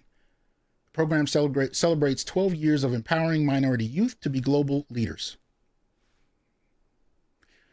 I'm not suggesting that this is a bad thing at all. What I am saying, and I wrote this in response to this article on social media, I said, by all means, keep ignoring Black boys. If they were ever likely to be coerced by a system that feigned accepting them, they won't be for long. And that includes family, friends, and allies who support their obsolescence and disposability by applauding these developments while saying nothing about boys' non-existent opportunities. Keep doing it. You wonder why your boys are depressed? You wonder why your boys are checking out even when they're too young to even articulate all of this? Keep ignoring them. How many programs like this have y'all seen for boys? For Black boys in particular, Black teenage boys, Black young men. How many? I'll wait. Don't worry. Tell me when you can. All right? Not going to spend a long time on this, but this is what's going on. This piece you can find in blacknews.com. Princeton University Summer Program for Black Teen Girls. No mention of boys. No investment. And no outrage from parents, most particularly in a single parent-led community. No outrage about what is not being made available for boys, let alone boys' reading levels. But I digress. I'm just making this up after all, right? This was a sad development. I should say nobody died, but sad nonetheless. So you see the title, right? Lil Rel battling married woman for custody of son after being tricked into an affair, right? The Get Out star recently filed legal documents against the woman, Lachey Davis, after it was revealed she was not forthcoming about her marital status and had been playing both Rel and her husband. TMZ obtained documents from Rel, real name Milton Howery Jr., and then he accuses the woman of lying about her divorce and saying that she's still very much married with her husband. Shocking truth came to light when Rel posted a photo with his son. Someone reached out to let him know that the child was possibly fathered by someone else and that the woman had been lying to him. It gets worse. Not only did Davis not disclose that she was still married, she also led her husband to believe that he fathered the child, even giving the baby his last name. She strung both men along for some time. The child is currently 2 years old. Rel has already invested a lot into the woman and his son, even flying them back and forth from Illinois to California for visits. Last month, he also took a paternity test to help clear up any confusion, which confirmed that he is indeed the father of the child. He's asking a judge in California for full custody and permission to relocate the child to California and the full range to make legal decisions for the child, clearly looking to distance themselves from Davis and her poor judgment. According to Rel, Davis pawned him into a nefarious scheme replete with concealment, misrepresentations, and deception in an attempt to defraud. Prior to fathering this child, Rel was married to ex-wife Verena Robinson for almost 10 years. They had 2 children together before divorcing in 2017, and that marriage was the inspiration for his show Rel. Right, so you can find that in allaboutLaughs.com, and the title is Comedian Lil Rel Battling Married Woman for Custody of Son After Being Tricked into an Affair. Yeah. And the funny thing about it is men will be the first ones to slam Rel for this. You know, about what he should have done, what he should have known. Again, we're not socialized to criticize women, which actually is going to relate to what we talk about with Patrice O'Neal. Right? All right. Daughters of Malcolm X civil rights attorneys say they have evidence that proves the NYPD FBI conspired to have him assassinated. You can put this in the category of what we all knew, but couldn't prove. Right? You can find this in newyork.cbslocal.com. The three daughters of Malcolm X joined civil rights attorney Ben Crump on Saturday to reveal what they say is evidence that proves the NYPD and the FBI conspired to have him assassinated. Civil rights activist and prominent figure in the Nation of Islam was killed at the Audubon Ballroom in 1965. 3 men were convicted, but over the years, there have been conspiracy theories about whether someone else was responsible. Saturday, the cousin of now deceased police officer says that in deathbed declaration letter, Officer Ray Wood claimed his job was to infiltrate civil rights organizations and encourage leaders and members to commit felonies. He also claimed he was ordered to have Malcolm X's security detail arrested days before his assassination. Now, Crump is calling on the Manhattan District Attorney to take action. Basically, this is all COINTELPRO, just like with Fred Hampton. It's something that people knew, especially in the activist community. But again, whether or not it could be proved may be another question depending on the case. But this one is at least letting us know that there's more going on with Malcolm, and the daughters of Malcolm have evidence. So shout out to them, and I hope they are able to push that forward. And they should be supported in doing so. Right. Okay. This one also, I'm not going to spend much time on it, falls in the category of what we already knew. Latinos and blacks pay over twice as much in bank fees, survey fines. People of color are paying more than twice the amount in banking fees than whites. A bank rate survey found. When asked about fees such as ATM, overdraft, and routine service charges, Latinos are paying $14 a month on average for checking accounts at banks or credit unions, while black adults report shelling out $12 a month. White checking account holders said they are paying an average of $5 per month, which was conducted, the survey was conducted by YouGov. It polled 2,743 U.S. adults, among whom 2,339 were checking account holders from December 7th to 10th, 2020. Whites were also more likely to have no fee accounts, with 79% responding they paid no fees. In comparison, 56% of blacks and 50% of Latinos had no monthly fees. Americans who saw their income negatively impacted by the pandemic also reported paying more in fees than those who weren't financially hit by the crisis. Those who had a setback and had a monthly average of $11 in fees compared to less than $3 a month for those not impacted. So, again, just some evidence for you to use at your discretion. All right.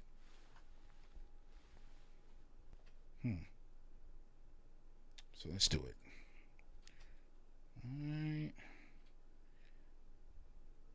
All right. Y'all know the deal. Support the Institute. Support black men. Support the Institute for Black Male Studies. You can go to the Institute. You can go to www.instituteforblackmalestudies.com. Click on merchandising in the menu, and you can support by engaging the materials available, and they cover the range of different options, right? So please make sure you take the time to do it. Now, killing is easy. Patrice O'Neal, the Manosphere, and a revolution for men. Look, I know a lot of people watching this show are long since familiar with Patrice O'Neal, right? Patrice was the subject of a very recent stand-up documentary on Comedy Central, posted on February 19th. I don't know how many of you had a chance to see it. I did. I'm a long-standing fan of Patrice, named after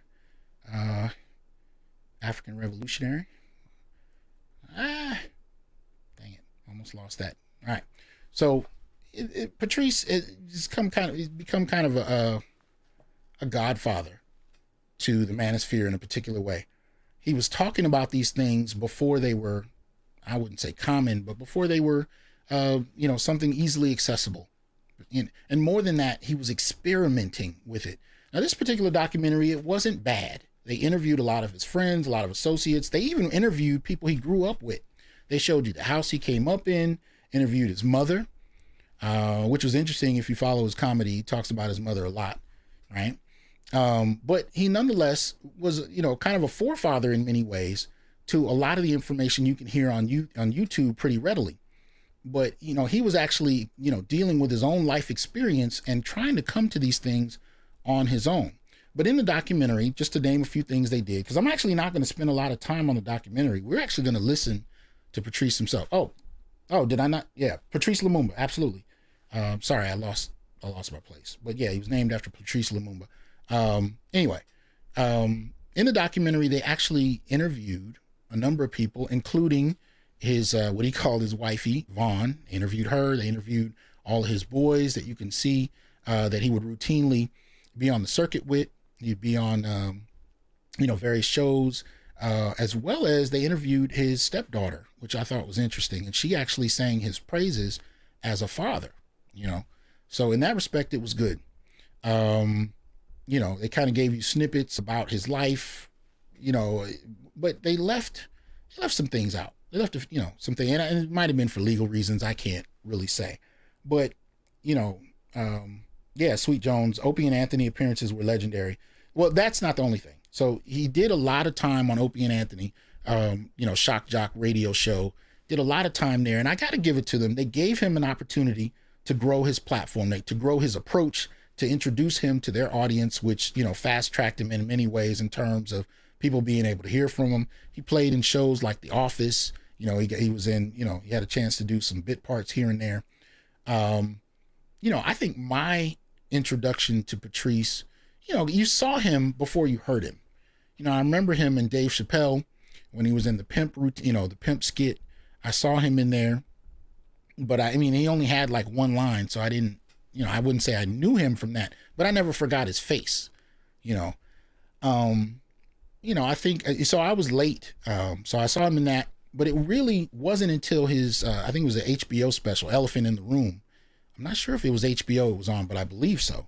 But Elephant in the Room was my first formal introduction to Patrice O'Neal. So I was a little late. But off of Opie and Anthony's show, he built his own, you know, online radio show called the Black Phillip Show. And if you ever had a chance to listen to Black Phillip, it was the series is absolutely ridiculous. So let's get to the crux of it. Patrice, for most of you, if you've never heard of him, especially if you're, you know, a feminist, you're gonna have a hard time. Patrice, you know, would call himself a misogynist at different points in time. So it would definitely be difficult for you to hear. My first introduction, like I said, was Elephant in the Room, and it was like a Thanksgiving or a Christmas, and I was, you know, here in my house, and I had a lot of family members over, and the overwhelming majority of them were women. And so when Patrice came on, I didn't really think nothing of it. I saw his face, and I was like, "Oh, that's the dude from Dave Chappelle." You know, let me check it out. I was in tears within 5 minutes, and literally in tears. Patrice was absolutely brilliant. And I noticed that the whole room laughed until about maybe 10, 15 minutes in. And what I started to hear is the women laughing less and less.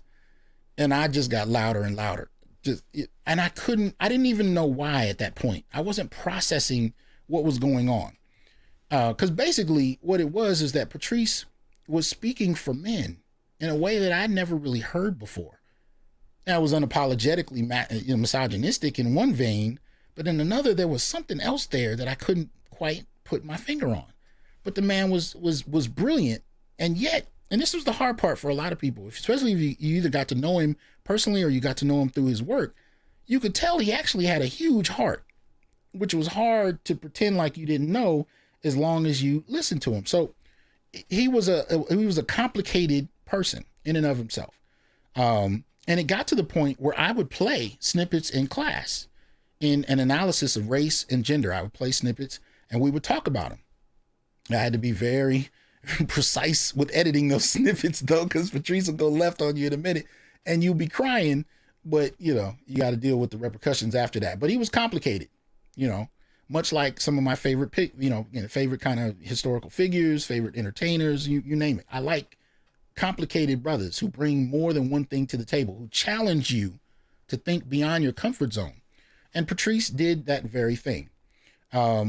Now, the series did a fairly good job letting you know that happened, right? They did a fairly good job with that. What they didn't do as well with is skipping parts of his life. They dealt with Black Phillip to an extent, but I didn't think they really delved in to the extent that they could. They interviewed Dante Nero, but only in snippets. So you get a very, I don't know if you can ever really use the word sanitized with Patrice, but you did get a very, closely cropped, representation of him. He was a mess in all the most beautiful ways.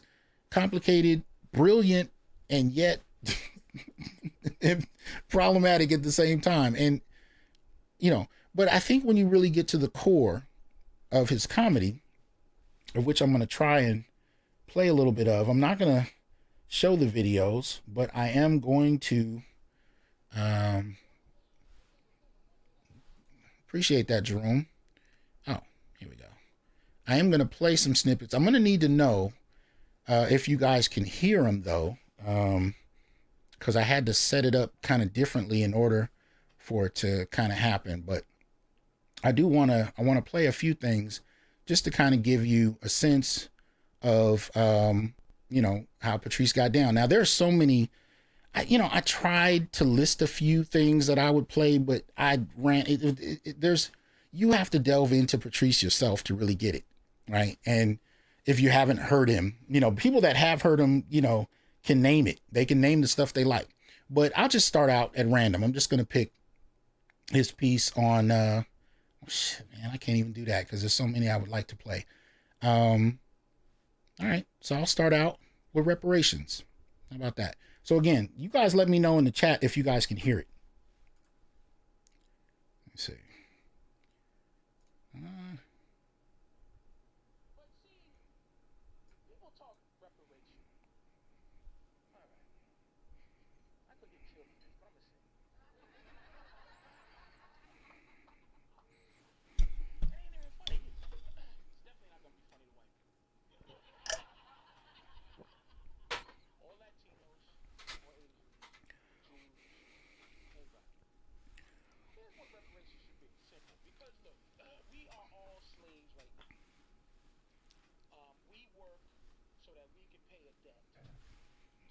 You can't hear it? That they're borrowing not on our behalf. So we are paying someone else's debt. So we are slaves to the government, who is a slave to the bank. Okay? Okay, so you guys can't hear it at all? See, I knew it. Let me see. Because I know I didn't want them to shut the stream down if I started playing the video straight out. Yeah, so some of you are saying it's low, it's a whisper. Some of you are saying you can't hear it at all. Here, let me try it in another area. Barely. Nope, it's too low. All right, so let's try it again. Let's see if you guys, tell me if you can hear this. I don't like people touching me. I don't think anybody should touch a motherfucker that don't want to be touched. I don't give you can't hear? Everything, and I'm not anti-cop. I used to be when I was young, but not now. I'm 41. I own shit. I like cops. Man, what is going on? I don't hate cops like I used to hate them. Actually, let me see. It seems like it's going through. There's no one else to call. You guys can't hear any sound at all. This is weird. Huh. I tested this earlier. It looked like it was working.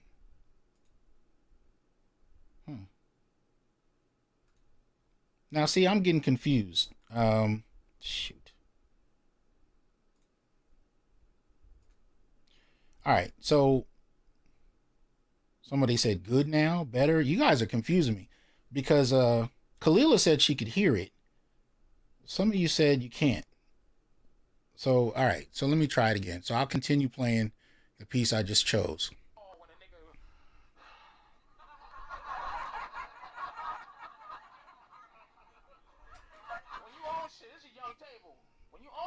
Which is it? Like the cops, trust me.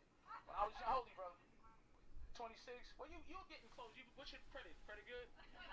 Credit's good? Did you buy anything yet? You own anything? What do you own? Okay.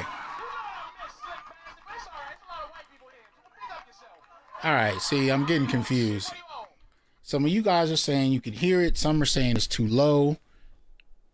I don't know what it is. It's blasting on high volume.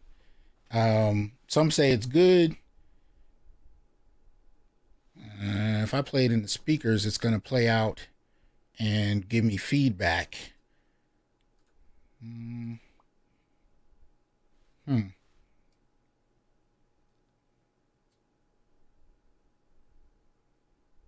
See, I don't know what you guys, some of you guys are giving me conflicting information. All right, so let me try it this way. Ah, goodness. I think that's going to give me... Okay, somebody said they could hear it because they're listening from their phone. All right, this is frustrating. I really thought this would be easier, but I can see it playing in the mixer. I don't know why you guys can't hear it. All right. So let me see if I can try it through, I don't know, will it let me play it through a web browser? Let me see. Let me see if it'll let me do it through there.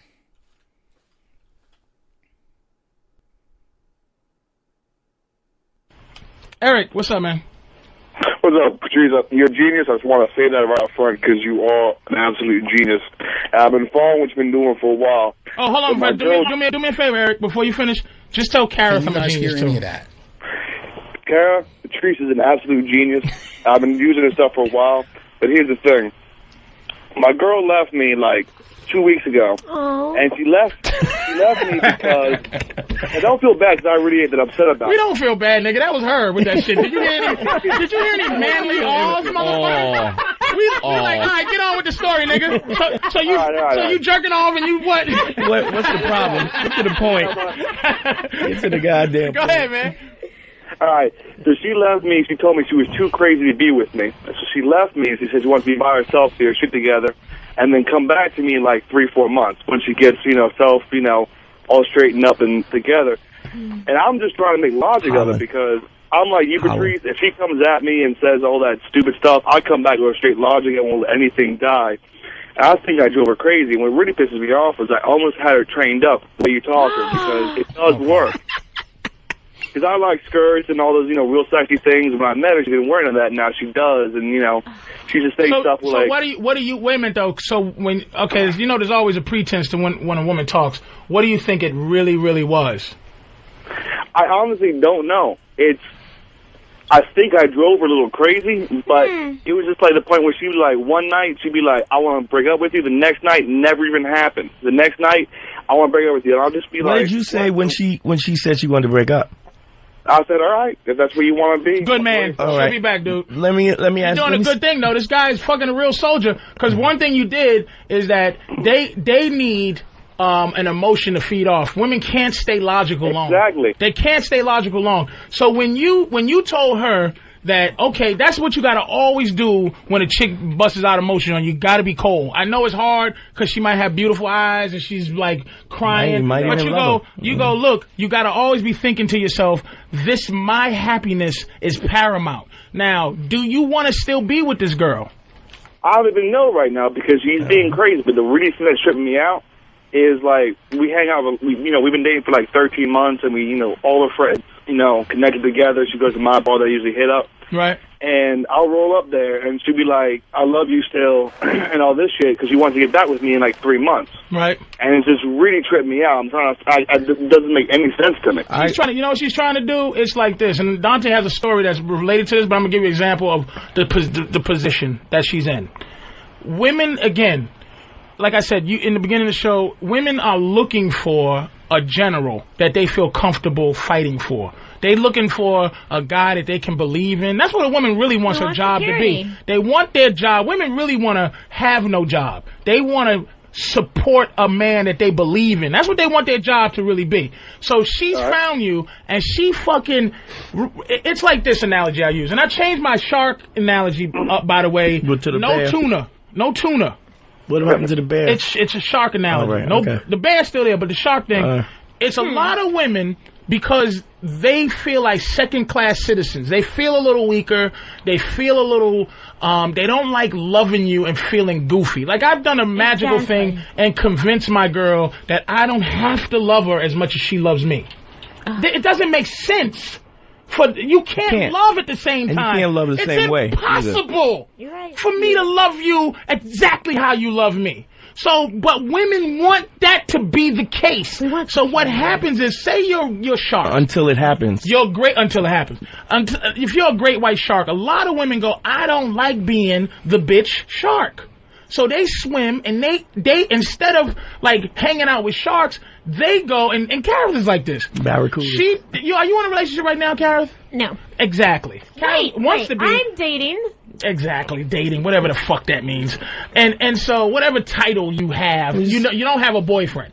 So what happens? What do you think about that, Drew, with your cute teeth? Ain't that a bitch? He does have nice teeth. So you're a shark, right? You're a fucking shark swimming around, and you're a man, and here's the female shark. What happens is you have to convince a woman that she should be a female version of that animal, as opposed to the 50-50 animal that she wants to be. So the fact that you're swimming around like, I'm eating motherfuckers. All right, bitch, come on. You eat what I hunt. You eat what I hunt and get. We both eat. You swim behind me in my motherfucking back stream or whatever fuck that is. Whatever male sharks do. Okay? Eventually female sharks go, I don't fuck this shit. I'm a shark too. But they're not a shark to anybody else except for penguins, seals, fucking walruses that are afraid of them. So when you come up swimming with your teeth like, right, what happens is the penguin goes, oh, here comes a shark. And what you do, instead of eating your food, you grab it and you go, I can kill you, right? I have power over you, right? I'm gonna date you but I'm gonna let you live, and I'm gonna put you on my back, and I'm gonna let you be this penguin who gets to. That's why a lot of pretty women hunt for like funny looking dudes and fat dudes. That's why a lot of bitches catch up to me and they just lose, because they look for fat motherfuckers that they can. I'm not a small dude. I'm just, I'm a big boy myself. You're a fat dude. You fat or you big? I'm big. I'm 6'6", 300. You're a big motherfucker. So you're intimidating. And here's what they do: they look at you, right, and some little cutie pie thinks that she can control you with her cuteness because she's doing you a fucking favor. That's what a female shark does to her prey. And then she gets tired of swimming around with this fucking pussy ass penguin. So and she goes back to the male shark with this newfound confidence that the penguin's been giving her, and the male shark still goes, all right, where you been, bitch? Let's go back to what we doing. Now, the only way that relationship can survive is if the woman shark submits to being a woman shark and says, okay, male shark, how do I be a shark? Because if you've been living your life, nail on the head, okay, right. Patrice was a mess, but at the same time, there was a brilliance to him. And again, this was something that often it took black males to appreciate, because he was actually doing something others weren't. He was actually talking to us, right? So in that scenario, he's talking about, the different social roles women have taken, confidence, and so on and so forth. But there's a deeper layer to that, because again, when I talked earlier about the advantages and the access that women had that men didn't, it complicated the dynamic. Right. But if you ask the question, how did he get this way? I think one of the life-changing experiences, and I saw your question, Sick Diggy. I didn't ignore it. I was leading up to that. One of the life-changing experiences Patrice had to help you understand who he was that didn't make it into his documentary was being falsely accused of rape. And he tells this story. You can find it on YouTube. It is difficult to listen to. It's called the greatest story ever told. Right? The greatest story ever told. I'm going to put the link in the comments. Right? And he talks about his experience. Now, he grew up in Boston. Right? And this was a white girl, apparently, that he had sex with. And it was voluntary. And, and so he tells the story about how it didn't actually become a problem until I think it was her brother found out that she did it. And then in that instance, to get out of it, she accused him and his friend of rape. I think they had they had some kind of threesome or whatever. But anyway, so he then recounts going to jail, right? Now, but he talks about how his mother and I think his aunt actually tried to get him out of the state for a minute, but he checks in, goes to jail, does a little time, and he talks about even the court situation and how that happened, right? And so he goes to jail. Now, this was a brother who, as he describes himself, was writing women poetry and doing these kind of things when he was younger. But I think this experience was completely transformational for him, to see how much power women had in just being able to accuse men. And yet there was no conversation about this new dynamic. So he and his friend actually went to jail with killers. You know what I mean? And he talked about even his friend going through some mental issues behind it, in terms of his fear of being there. And they, he went through all kinds of stuff. I'm not going to recount the story, and I couldn't anywhere near as well as he can. But I put the link in the chat, so check it out when you can. It's difficult to hear, especially when you recognize how easily it can happen for really any man, but especially black males. The degree to which you're going to be believed at just the accusation is something that most black males understand is not likely, right? And so he talks about it very explicitly in his comedy. He talks about race, he talks about gender, but he was the only comedian we saw that would talk about gender in regard to how we as black men experienced it, but weren't allowed to talk about. So here's the thing. He was in your face with it, so much so that it was, there's nothing, most people would just classify him as a misogynist because there was nowhere else they thought they could take it. But what he was actually also doing was standing up for men in a way we had not fathomed, right? We had not heard anyone do it that way. And it was offensive and abrasive to most people, but I would argue it kind of had to be, because it was the first one really out of the gate to really do that. And he would talk about in shows how he was seen, how women saw him. He would openly do it. Here's a clip where he's actually dealing with an audience of mostly women who are upset with him about his misogyny. This is how he deals with it. Look at him, look. This posture, this ain't good when girls do that. He hates women. Somebody got to tell you.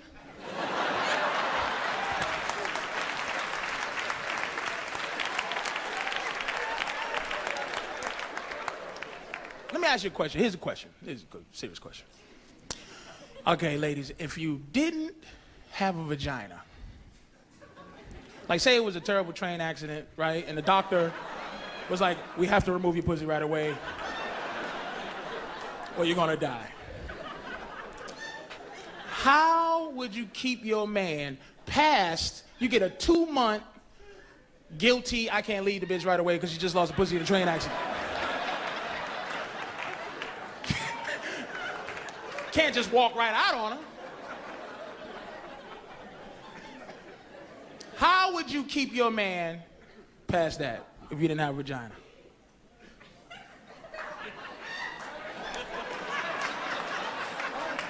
Wow. Nothing? You can talk. Suck his dick. Okay, mouth. Asshole, okay, great. Do you see what I'm saying? Now, I've been getting pussy beamed the whole show, right? But I give women the opportunity to say, I'm gonna make myself worth more. But you just classified yourself as a series of holes, but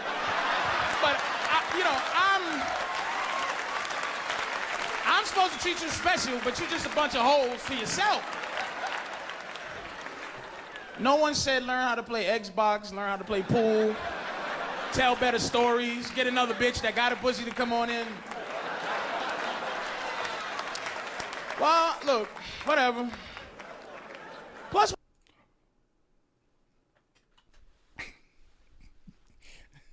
right. I mean, look, at the end of the day, he was advocating for men in a way I hadn't seen. Yeah, Sweet Jones, that interview with is it Maron? I think that's how you pronounce it. Mark Maron is definitely a classic.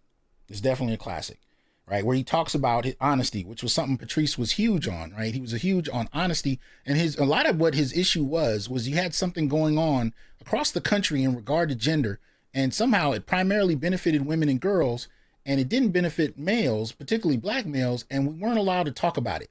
And that was clearly something that pissed him off.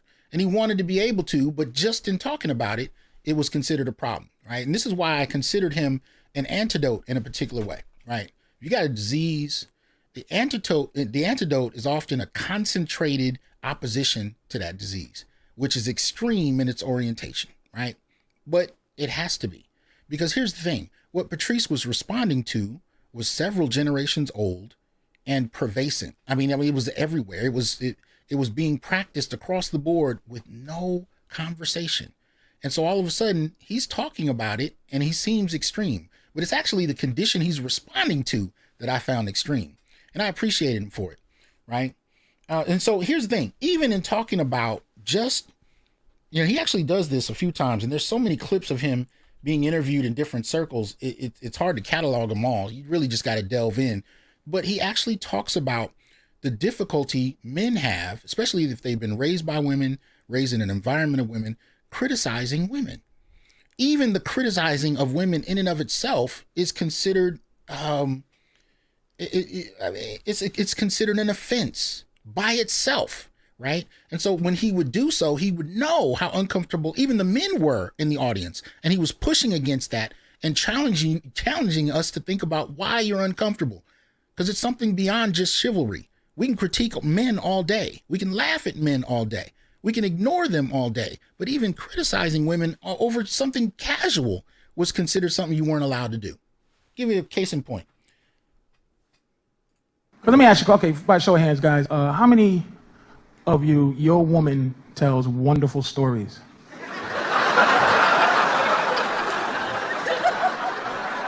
The guy holding his woman and she's cold? Okay, go ahead. No, okay, no. Hey, you, yeah, good story. No, well, let's see that hand held high, bro.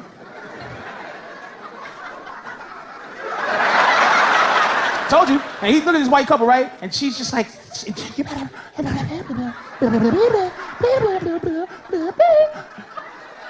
Because she don't look like a villain. And so she just. But she don't tell good stories. She don't. What's your name? Dave, what's your name? How are you? Hi, this is truth. When you call Dave from another room, Dave, immediately, he goes, ugh. What does she want now? Dave, you want to hear what happened to me today? You be like, oh. I make my girl tell me the end of a story first before I invest any more time into listening to the rest of it. You want to hear what happened to me today? No, what happened? Somebody got shot. All right, go ahead. Try to tell the story.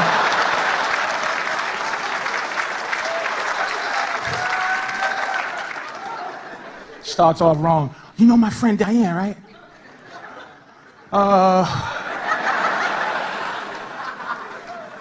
No, I don't. You know Diane? I don't know Diane. I don't. Yeah, now I gotta tell you another 2-hour story so you know who Diane is. Remember 10 years ago I made you go to a party you didn't want to go to? And I introduced you to some people you didn't care about? Well, Diane was one of them, remember? Yeah, I remember. You don't remember, you're just saying you remember. So I could tell the story faster. Well, why don't you tell the story faster, sweetie? Who got shot? Did Diane get shot? No? Did she shoot somebody? No? Well, why did you say Diane?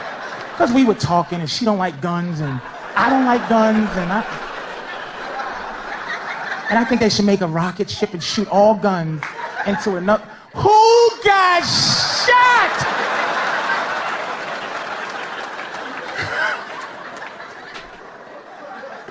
Nobody. If you're gonna yell at me, forget it. Oh, I won't tell you something, but you make me feel bad when I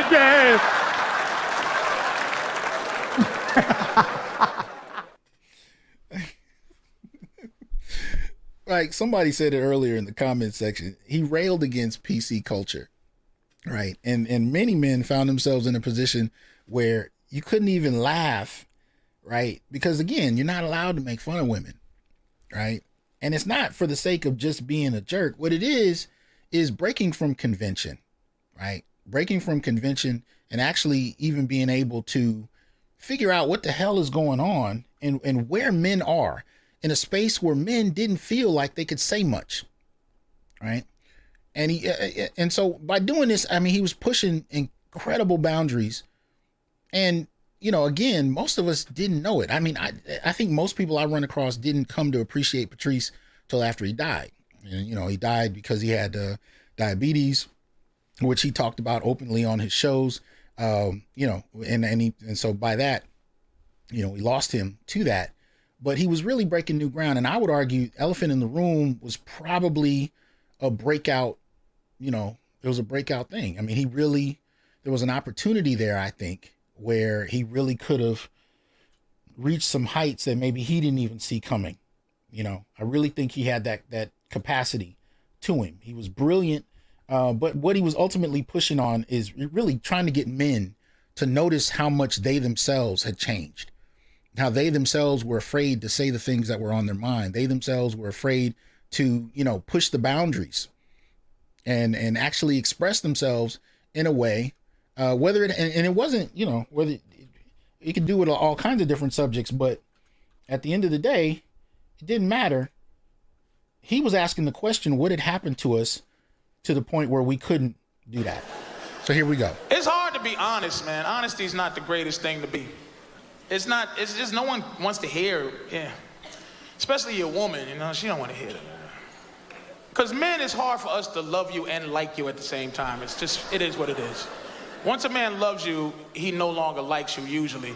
So I'm going to give you some advice, ladies, on how to keep your man liking you once he loves you, if that's possible. This is what I think. Men want to be alone, but we don't want to be by ourselves. Does that make sense at all?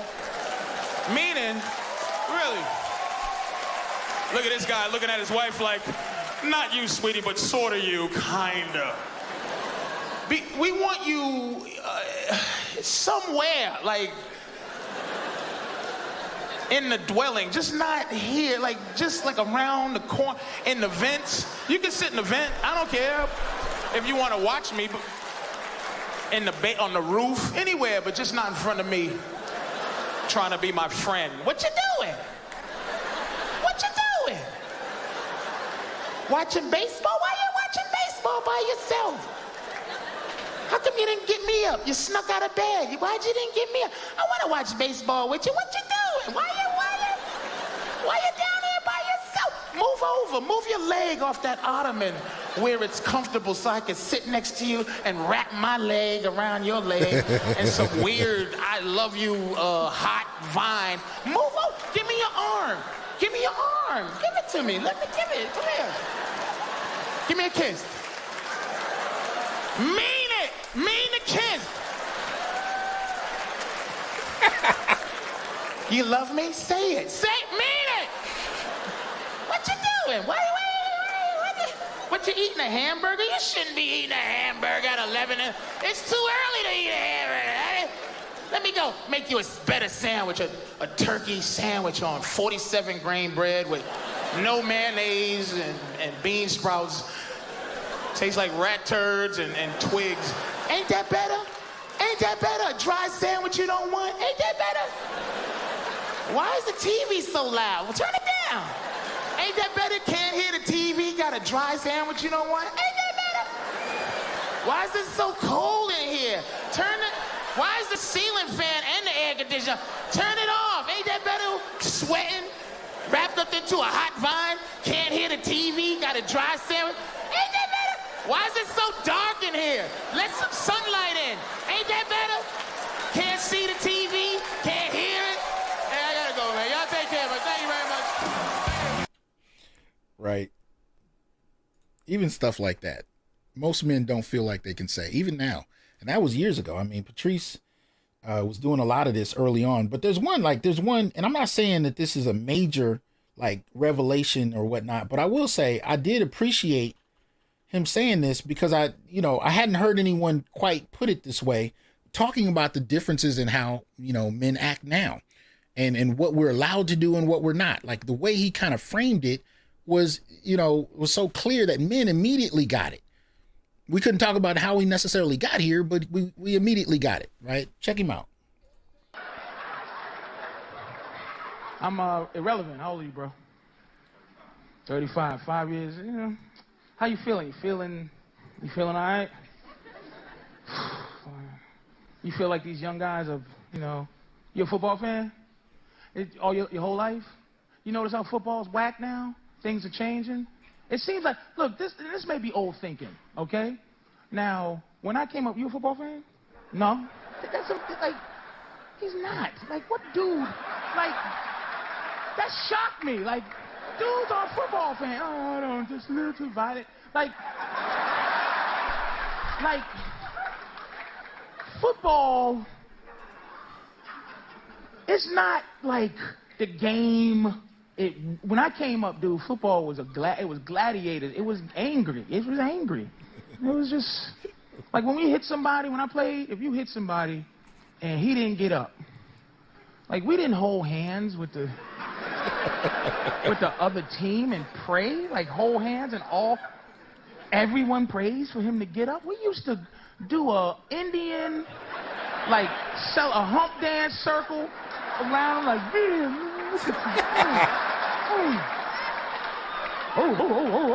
be like, and our crowd's like, he's paralyzed. That's right.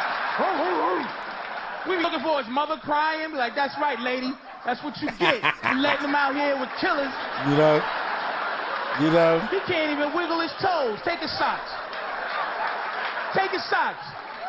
We would tie his socks around our helmet for the next week. Like the next team, they knew, oh, that's the team that be tying paralyzed niggas' socks around their helmets to scare them next week. And then it ain't like we were thinking about harming somebody. It's just that's what we did, right? Oh, look at this guy. Look at this fucking crew right here. You got. I had a bunch of clips I wanted to play, but they're on his album, and for some reason my system isn't letting me play them. So I'm really, just kind of working like, what'd you call it? It's just kind of at random, really, just picking pieces. I usually like to be way more prepared, but I mean, you can hear what he's doing. Like that change.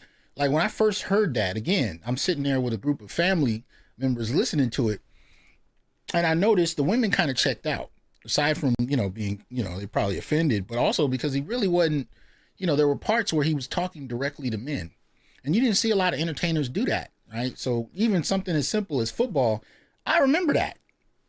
Now I remember the change in the aesthetic. I remember the attitude. I remember, how we were encouraged, to play, and it was ruthless, completely ruthless. And in that, it was hard to, kind of hear it in a way because nobody had ever said it like that.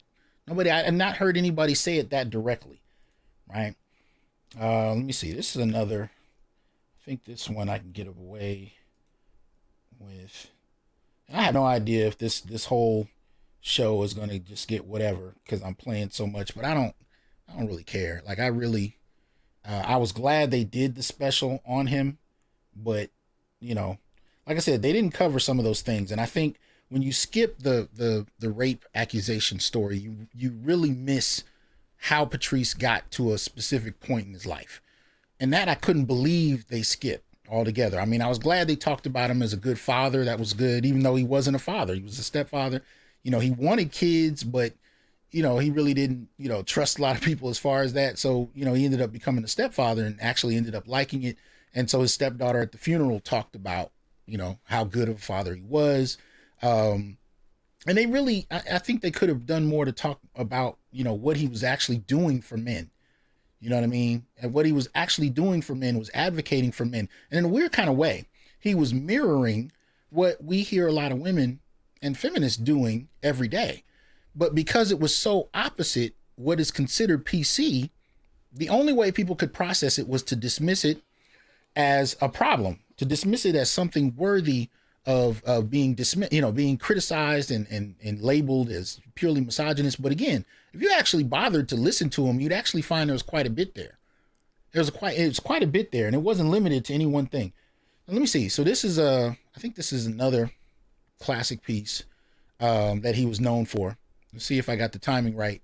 And by not telling you which one I'm gonna choose, I'm gonna pretend that the timing is right. So let me see. Simple. Men like to fish. And sport fishing is different from catching fish for food. You just get it, you catch it, and you show your friends.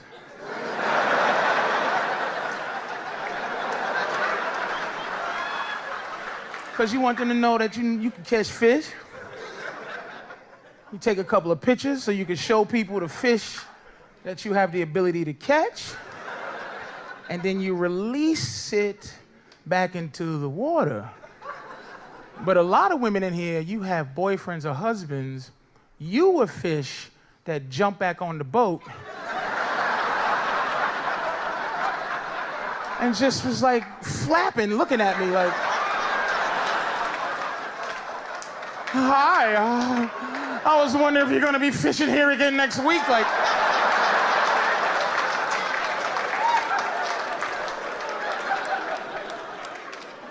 yeah, for other fish, get off my boat. Is that how you treat all the fish? You'd be like, oh, God damn.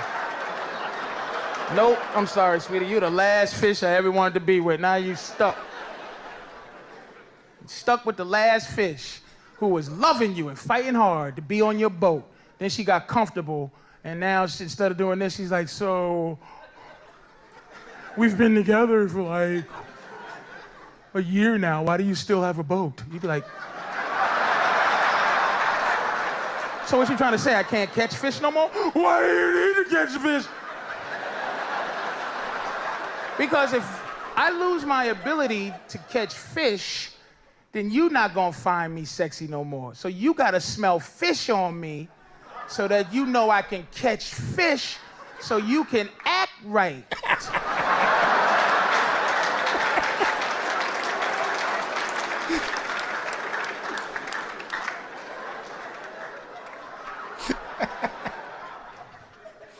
That's like, guys, you meet your girl, she was a hoe, like had hoe, like she big old booty and this and that. You gotta let her do that. Start trying to frump her up and get her fat and get her foul, because that's why you like her.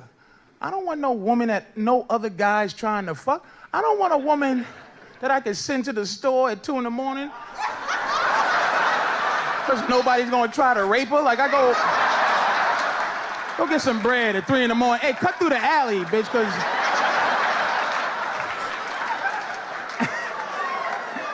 I talk to the junkies. They don't want it. They don't like it.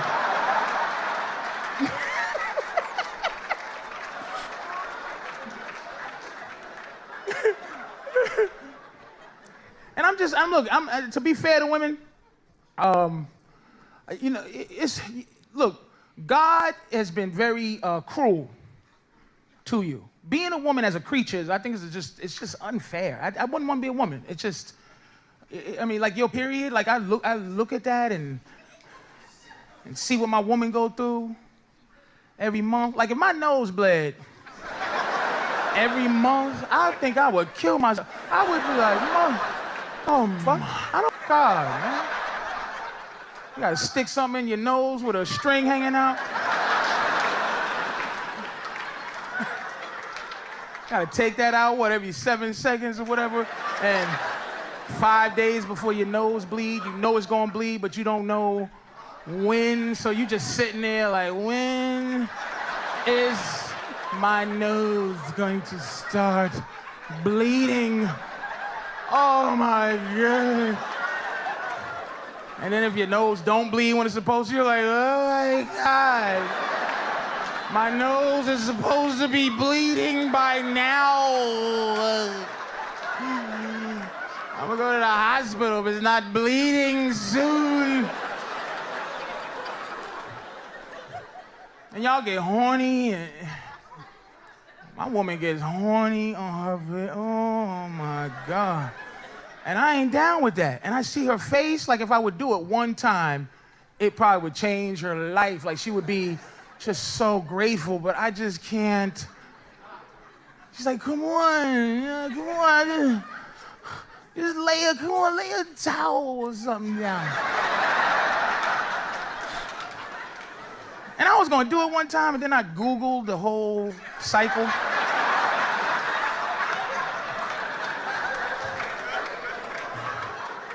It's all kind of stuff happening. I sharpen the mop stick. Every month I just poke, I go, yeah, get back. Yeah, back, get in the closet, get out of here. Slide some raw meat under the door, eat that for a week. Ah, get back.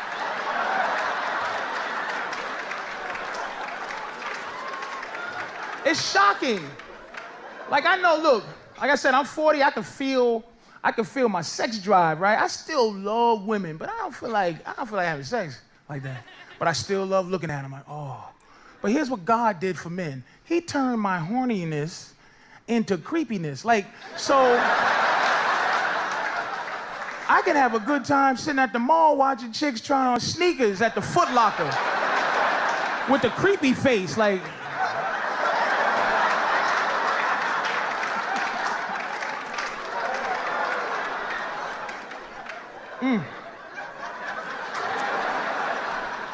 I'm good for the day. But women, you don't get creepy. You get hornier as you get older. It's weird. You want to do all your sexing between the ages of 30 and 50. That's when you want it. But here's how sad things are. The value of vagina is only good from 18 to 29.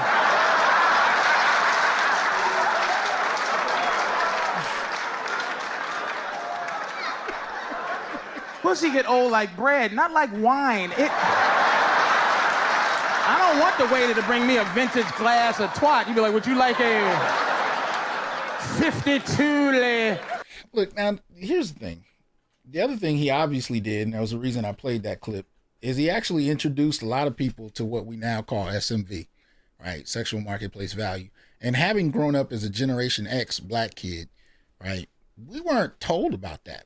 Right? Women just had intrinsic value indefinitely because they existed, right? Men didn't, right? And matter of fact, the idea that we were told was, as men got older, if you gained weight or if you suffered from erectile issues, it was a wrap. You were undesirable, right?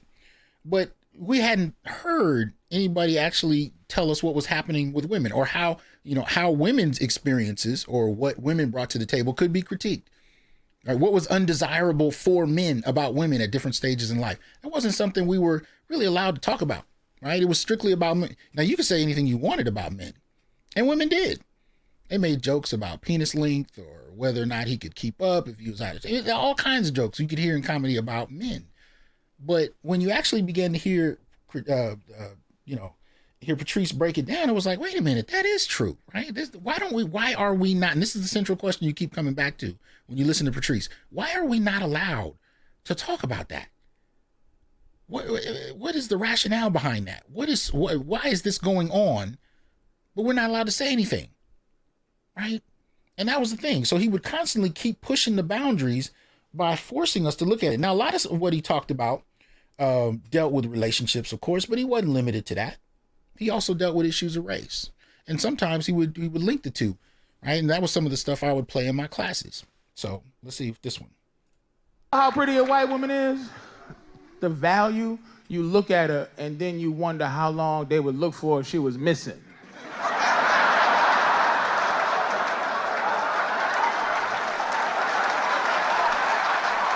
Come on, take a look. Take a look. Look at this nigga. Look.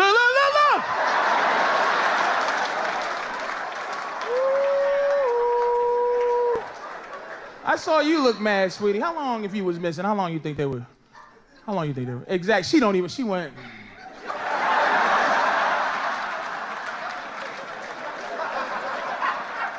You know the deal. I ain't saying nothing wrong. White woman's life is valuable. What's his name? Joran Vandersloot? right? We find out he was a serial killer. Man, he kills women. That's what he do. He do it well. You know what I mean? We know the girl that he you know, supposedly had, what's the girl in Aruba? Natalie Holloway, right? But the one, he just killed a girl in Peru. What's her name? Exactly. Look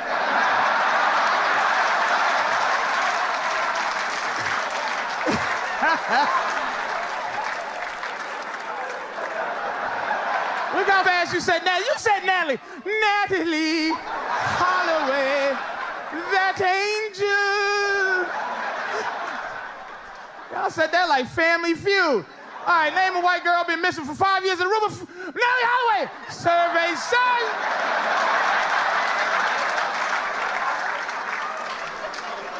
Name a Peruvian girl that was killed yesterday. What is that big-head, third-world Peruvian bitch's name? It has to be Yoris or something goofy.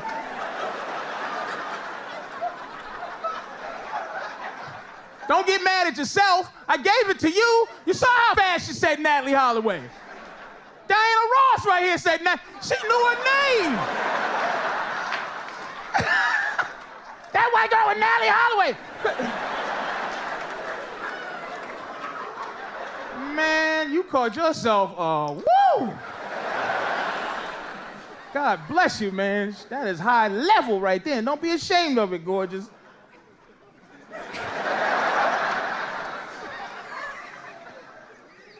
She mad as hell. Fuck that white bitch. Wait, you know, come on. Ain't nobody looking for you. I might look for you, but the news ain't.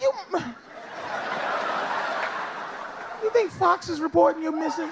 Let's be honest. Nancy Grace, she leads story on Nancy Grace for the next 6 months.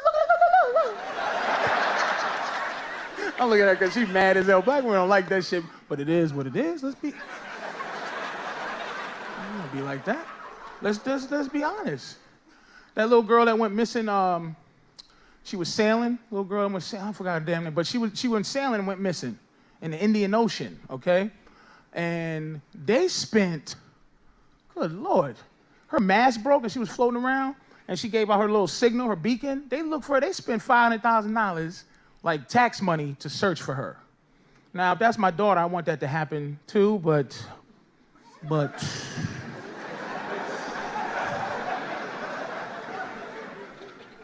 if you go sailing,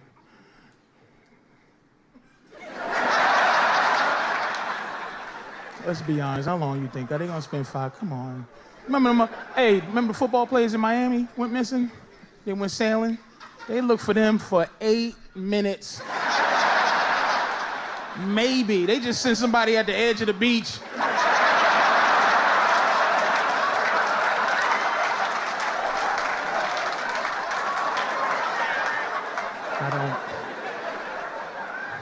I don't see him.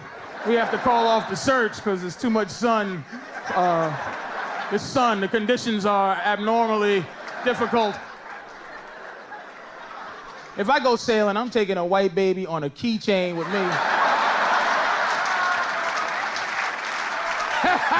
If my boat go down, they gonna find me. I'm gonna have it hooked right to the side of my belt. And I'm gonna dress the baby real white too. I'm gonna put sweatpants on it and a pair of Ugg boots, and I'm gonna take a picture. And look at this white baby. You don't come get me. This white baby going down with me.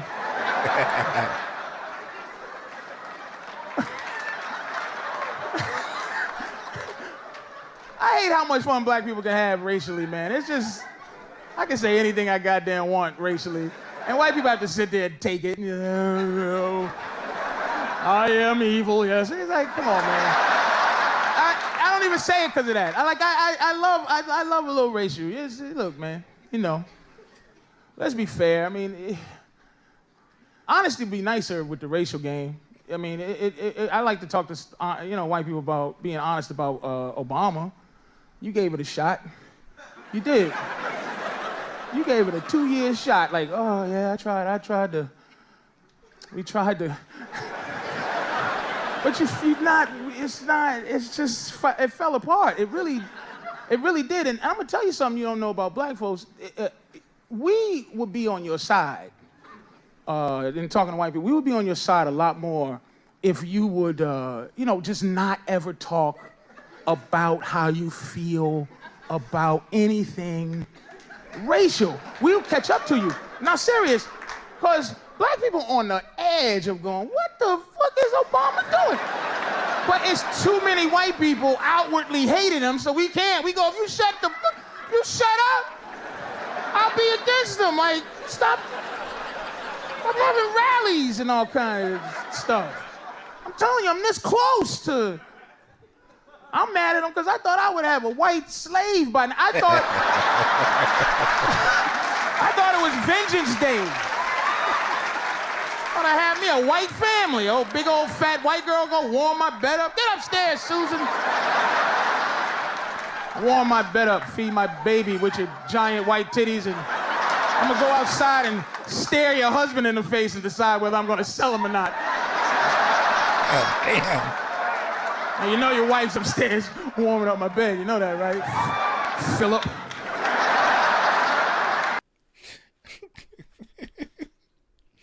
All right, so here's the thing, man.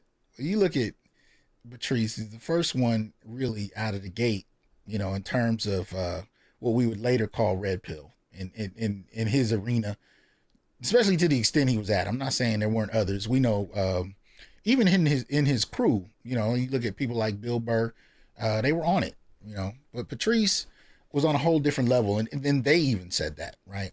But for men overall, man, it was a transformational period to listen to him, because it forced you to actually deal with some of the things that you were taught about who you're supposed to prioritize. And he was actually I think he might have been the first person I heard tell men that you need to prioritize your own happiness. Straight up. And he said it in an interesting way. He said, because when you're happy, you can actually extend it to those around you. But he said, you notice when men actually do that and prioritize her happiness, she's not happy and you're not happy. So he had this kind of narrative that he would break down. But I had never actually, I'm not even going into the total part of the narrative. I'd never heard anyone tell men to prioritize being happy. What I had heard is that we need to prioritize service, right? Sacrificing for others. But none of it was ever really about men's happiness. I never really thought of that as something to even think about until I'd heard him. So there was an advocating for men, and especially black men, that I can't say I'd really heard before. It was raw, it was uncut. There wasn't a whole lot of people talking about it. He was ahead of his time in that respect. And obviously it was brazen, right? And as he said, misogynist. But here's the thing. The first one out the gate to challenge a culture, a PC culture, in the way he did, it's going to be unrefined. It's going to be raw. It's going to be problematic. It's going to be cringeworthy at times. But at the same time, that doesn't mean that there's nothing else to it that isn't worthy of reflection. Because at the end of the day, just getting men to actually think about how they should see themselves, whether or not they should value themselves, whether or not the relationships they're in are even working for them. Is it even a consideration as to whether or not your relationships are working for you? And 9 times out of 10, he'd tell you no. Because what we were taught is that a relationship was good as long as it went along the way, the woman in the relationship thought it should. That was really it. And he actually got men thinking about whether or not it did, right? And here's the other part that I appreciated about him. And this actually happened in hip hop too, and especially in the late 80s. There was a conversation Patrice would have about women that wasn't rooted in what, PC culture wanted people to know about women. It was rooted in what kinds of things women actually did. Now, that's a critical difference. He wasn't talking about relationships based on what was publicly, what you were supposed to talk about.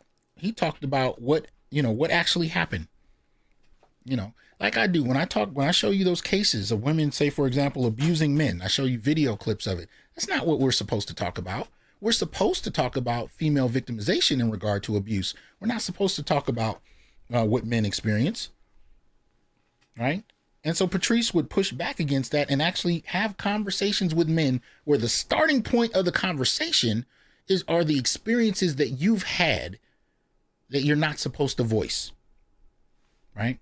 That was the starting point. M. Lavo, appreciate the support. Right? The starting point was the experiences you had. Now, because he was stage and he would just delve into it, it was considered uncomfortable. It was considered all kinds of different things. But for many men, it was like, well, I'm not supposed to talk about it, but yeah, I have had that experience. I've had, a woman take me for my money. I've had someone be here and use me as some type of walking ATM machine or whatever else. Patrice would outwardly talk about it, and that would be the starting point of the discussion. So if you had not had that experience, or you were so tied to PC culture that you couldn't talk about it, you were late. But if you were honest about what you had been through and you could actually acknowledge it, you find that he was actually talking about something a lot of the time that you could identify with. And that would become the starting point of the conversation, right? And it was brilliant in that regard. So there's a freedom that he pushed men to attain in your own life. In your own life, be free about what you like, about what you're looking for, about what you want, about what you don't want. Do you have the temerity to say, I don't want that. I don't want that kind of relationship. I don't want to be with that kind of person. If you can do that, if you can give yourself the freedom to live life on your own terms, what then? What else can you do? What else can come with that? And I think if nothing else, those are the kind of questions he inspired for me, right? So I'm not saying he's perfect. If anything, he's perfectly imperfect. He's uncomfortable. He's going to push boundaries in you that you don't have. But I will say this, for most of those in PC culture, he would give you the feeling that many people had, being immersed in PC culture when they're not part of it. Like, for example, when you start talking about, you can take it back all the way from Oprah and Color Purple. You can bring it all the way up through the Terry McMillan films, all of that.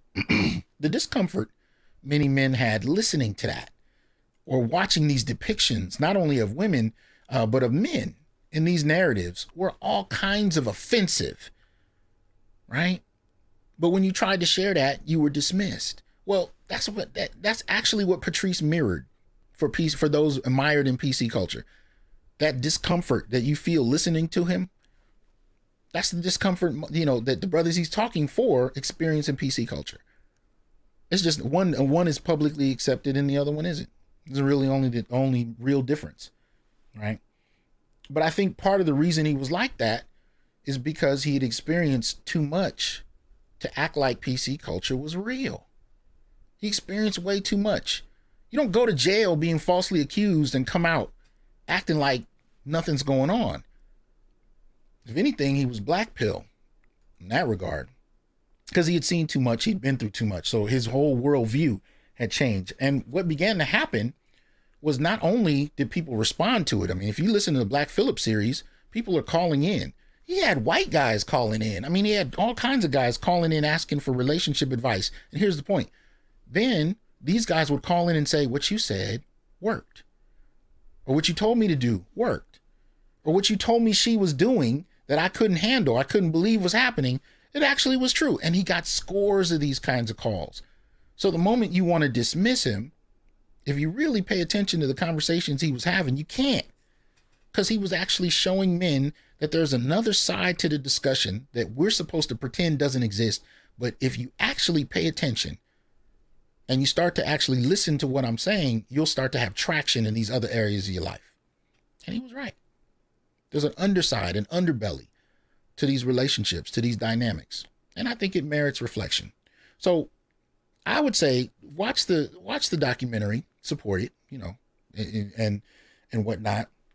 And if you can, I've been told that a couple of his later projects, the family is supposed to be getting some of the proceeds from it. You research that best you can and whatnot. But, I support not only what Patrice brought to the table, but the intention behind it. I support the attempt to help men and to really get men to think about on their own terms what they're experiencing and really begin to reflect on what makes you happy and what you choose out of life. I support that, right? I support that whole gesture. And I hope you do as well. But at the end of the day, if nothing else, if you listen to him, you might gain an appreciation for him. He ain't everybody's bag, in everybody's bag. He don't have to be, as far as I'm concerned. But especially if you're a black male, I think there's something important in what Patrice does, because he's challenging your programming. And that's the critical piece, at least for me, in my humble opinion. Challenging the programming that we're all raised with. Because when you're raised in an environment with no men, thinking like a man is considered inherently offensive. And so what would Patrice do? He'd turn the dial up on offensive just because it made you uncomfortable. And he'd force you to deal with your discomfort. Why are you discomfort? Because the programming at play is deep. And it needs to be broken. So you can actually be a person who can bring something to the table that's unique, that's different, that's particular to you, but isn't subject to just the environment just telling you what to think. And there are too many men that are trapped in that. So you don't got to listen to Patrice if you don't want to. I'm not suggesting that. You can find your own way if you want to, but find it. Find a way to live on your own terms and ask questions that go beyond what you're scripted, what is scripted and what you're told to think. That's why I'm drawn to people like him. He forced you to think beyond your limits, whether you liked it or not. And if you actually took the time to, you found there was more there than what people gave credit for. Right? So in that respect, I dig it. You know, I hope you guys delve into it, have some fun, you know, listen to some Patrice tonight. And I hope you enjoy it. I know I do. With that said, we are going to have an office hours tonight. I will post the link soon. I have not done so yet. Yes, Sick Diggy, you know, Patrice also stressed the importance of being righteous and all that one does in life. Yeah, absolutely. Being righteous in the sense of being honest to yourself about where you are and what you feel.